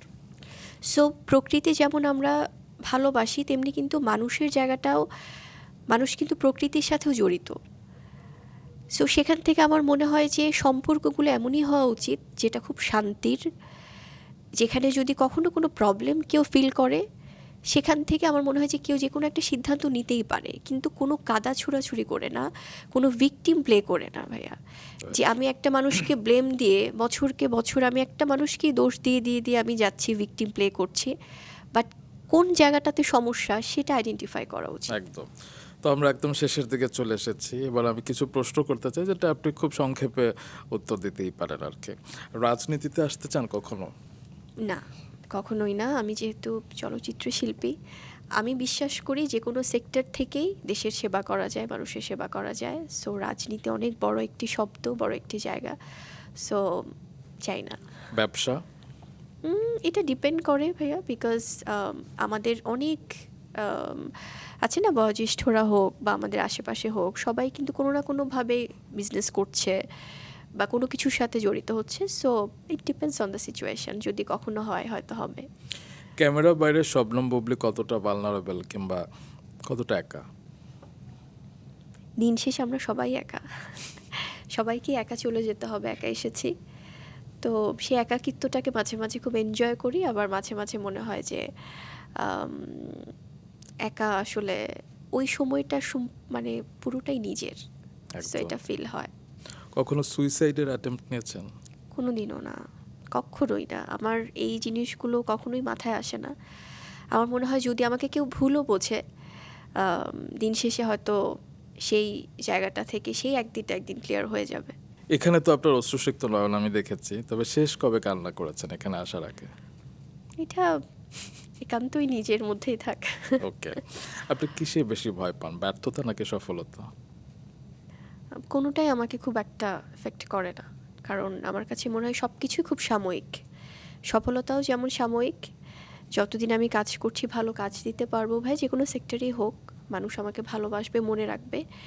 আবার ব্যর্থতাও জীবনে দরকার আছে, কারণ এখান থেকে অনেক কিছু শেখা যায়। রাইট। সো দুটোই আসলে দুটোর সাথে সম্পর্ক। আপনার সবচেয়ে নিঃসঙ্গ সময় আপনি কি করেন? Me time? মি টাইমে কিছুই করি না, একদম নিজের অলসভাবে মতো কাটান? বসে থাকি, না হলে হয়তো বা মানে চিন্তা করি কোনো কিছু, যে নেক্সট কাজগুলো কিভাবে কি করব, বা বাবুকে নিয়ে ভাবছি, নিজের সন্তান, বা কোনো সিনেমা দেখছি, গান শুনছি, মানে একদম এটা একদমই যে এটাই করছি সেটা হয় না। আপনার জীবনের গল্প নিয়ে যদি কোনো সিনেমা হয়, কি নাম হবে? এটা অনেক বড় একটা বিষয়, এটা ভেবে বলতে হবে। ওকে। যদি একদিনে গ্ল্যামার ওয়ার্ল্ড ছেড়ে যেতে হয়, আপনি কিসের জন্য ছাড়বেন? আমি সব কিছু যদি প্রস্তুত থাকি, আমার কাছে মনে হয় যদি যখন যেটা কোনো কিছুই, আমি যেহেতু খুব টেকেন ফর গ্র্যান্টেড নেই না, যে আজকে আমাকে মানুষ এত ভালোবাসছে, দুদিন পর আমাকে ভুলেও যেতে পারে। So anything can happen. মৃত্যুর কথা ভাবলে প্রথম কি অনুভূতি হয়? একা থাকতে হবে, সেইটা যেমন কাজ করে সন্তানকে ছাড়া, এটা আমি ভাবতে পারি না। স্পেশালি আমার যখন বাবা মায়ের কথাও যখন আসে, বা আমার পরিবারের মানুষদের কথা যখন আসে, তখন মনে হয় যে আমি আল্লাহ মাফ করুক, ওনাদের কারো কিছু হলে, কাছের মানুষদের, আমি যে বসে থাকবো ওখানে, ও মাই গড। আর না হলে মানে এটা ওই ওই বিষয়টাই খুব, মানে আছে না যে আমাদের কবরের বিষয়টা, বা যেভাবে আমরা জানি আসলে ইসলামিক জায়গাটা থেকে, তখন মনে হয় যে এই মানুষটাকে কখনো দেখতে পাবো না, আমার সন্তানকে দেখতে পাবো না, আমার বাবা মাকে বা আমার কাছের মানুষগুলোকে আমি কখনো, এইটা অনেক বেশি মানে আতঙ্ক দেয়। আপনার নিজের জীবনের শেষ দৃশ্যটা আপনি কিভাবে দেখতে চান? এটা তো অবশ্যই আল্লাহ ভালো জানেন কিভাবে উনি লিখে রেখেছেন। তবে আমি আমার শেষ দিনটা আমি দেখতে চাই, আমি খুব বার্ধক্য নিয়ে খুব ধুকে ধুকে অসুস্থ হয়ে এভাবে আসলে যেতে চাই না। আমি চাই যে আল্লাহ যেন খুব সুন্দর, মানে কোনো আছে না যে অস্বাভাবিকভাবে আসলে যেতে চাই না, খুব স্বাভাবিকভাবে যেন আল্লাহ নিয়ে যান, কারণ এটা আসলে আমাদের ডেস্টিনি, যেতে হবেই সবাইকে। সো শেষ দিনটাও যেন সুন্দরভাবে যেতে পারি, সেটা চাই। এবং আজকের শেষ মুহূর্তটাও সুন্দর হয়ে গেল পডকাস্টে, এবং আপনি এত সুন্দর সুন্দর কথা বলেন, আপনার জীবনের দর্শন আমাকে কিন্তু স্পর্শ করেছে। আমি অনেক বেশি সম্মানিত সত্যিকার অর্থে এত দারুণ একটি প্রোগ্রামে এসে, এবং আজকে অনেক না বলা কথা হয়তো শেয়ার করেছি, দর্শকদের কাছেও বলে নিচ্ছি যে হয়তো বা অনেক কথাই অনেক সময় বলতে চাই, হয়তো বলা হয়ে ওঠে না, বা যেটা আজকের প্রোগ্রামের মাধ্যমে হয়ে গেল। সো আপনারাও আমার জন্য দোয়া করবেন, আমার পাশে থাকবেন, আমার সন্তানকে ভালোবাসবেন যেভাবে আপনারা, হয় কি আমরা তো অনেক কিছু নিয়ে কথা বলেছি, বাট এখানে অনেক মানুষ আছে ভাইয়া যারা আমাকে অবশ্যই, ভালোবাসে, অবশ্যই, আমার সন্তানকে ভালোবাসে, অনেক পজিটিভ মাইন্ডের মানুষ আছেন। অবশ্যই। সো তাদেরকে নিয়ে বেঁচে থাকতে চাই, এবং আপনারা এভাবেই থাকুন, আর বাংলা চলচ্চিত্রের সাথে থাকুন, সুন্দর সুন্দর সিনেমা দেখুন, ইতিবাচকতা ছড়িয়ে দিন, কারণ দিন শেষে এটাই থাকবে, এবং আমাদের জেনারেশন বাই জেনারেশন যারা আসবে তারা যেন একটা পজিটিভিটির মধ্যে আসলে বেড়ে ওঠে। আর মাছরাঙা টেলিভিশনকে অবশ্যই ধন্যবাদ যে তারা এত সুন্দর একটা আয়োজন করেছেন, এবং আপনি আছেন রোমান ভাই। সো খুব সুস্থ একটি প্রোগ্রামের সাথে আসলে আমি আজকে নিজেকে আমি বলবো যে প্রেজেন্ট করলাম দর্শকদের সামনে। And happy Valentine's Day once again, শুভ ফাল্গুন। Thank you. আমি একটা দর্শকদের কাছ থেকে বিদায় নিই। শিওর। প্রতিটি সিনেমার শেষে একটা ক্রেডিট রোল হয়, কিন্তু জীবনের গল্পে কোনো এন্ড ক্রেডিট নেই। আজকের পডকাস্টে আমরা দেখেছি একজন নায়িকার ভেতরের দৃঢ়তা, একজন নারীর নীরব শক্তি, একজন মানুষের নিজের মতো করে বেঁচে থাকার সাহস। এই গল্প চলতেই থাকবে পর্দায়, জীবনে, লাখো কোটি দর্শকের মনে। ডিয়ার ভিউয়ার্স অ্যান্ড লিসেনার্স, আজকের পডকাস্ট তো ভীষণ স্পেশাল ছিল আমার জন্য। আপনাদের কি অবস্থা, অনুভব করেছেন? জানাবেন কিন্তু। আজকের পর্বসহ যে কোনো পর্বের আনকাট ফুল ভার্সন দেখতে চাইলে ভিজিট করুন মাছরাঙা প্রোগ্রাম এবং রেডিও দিনরাত 93.6 FM এর ইউটিউব চ্যানেলে। সেই সাথে যুক্ত থাকুন মাছরাঙা টেলিভিশন ফেসবুক পেজে। আসছে শনিবার রাত 9টায় আবার দেখা হচ্ছে অন্য কোনো তারকার বিহাইন্ড দ্য ফেম গল্প নিয়ে। ততক্ষণ পর্যন্ত আর কে বিদায় নিচ্ছে।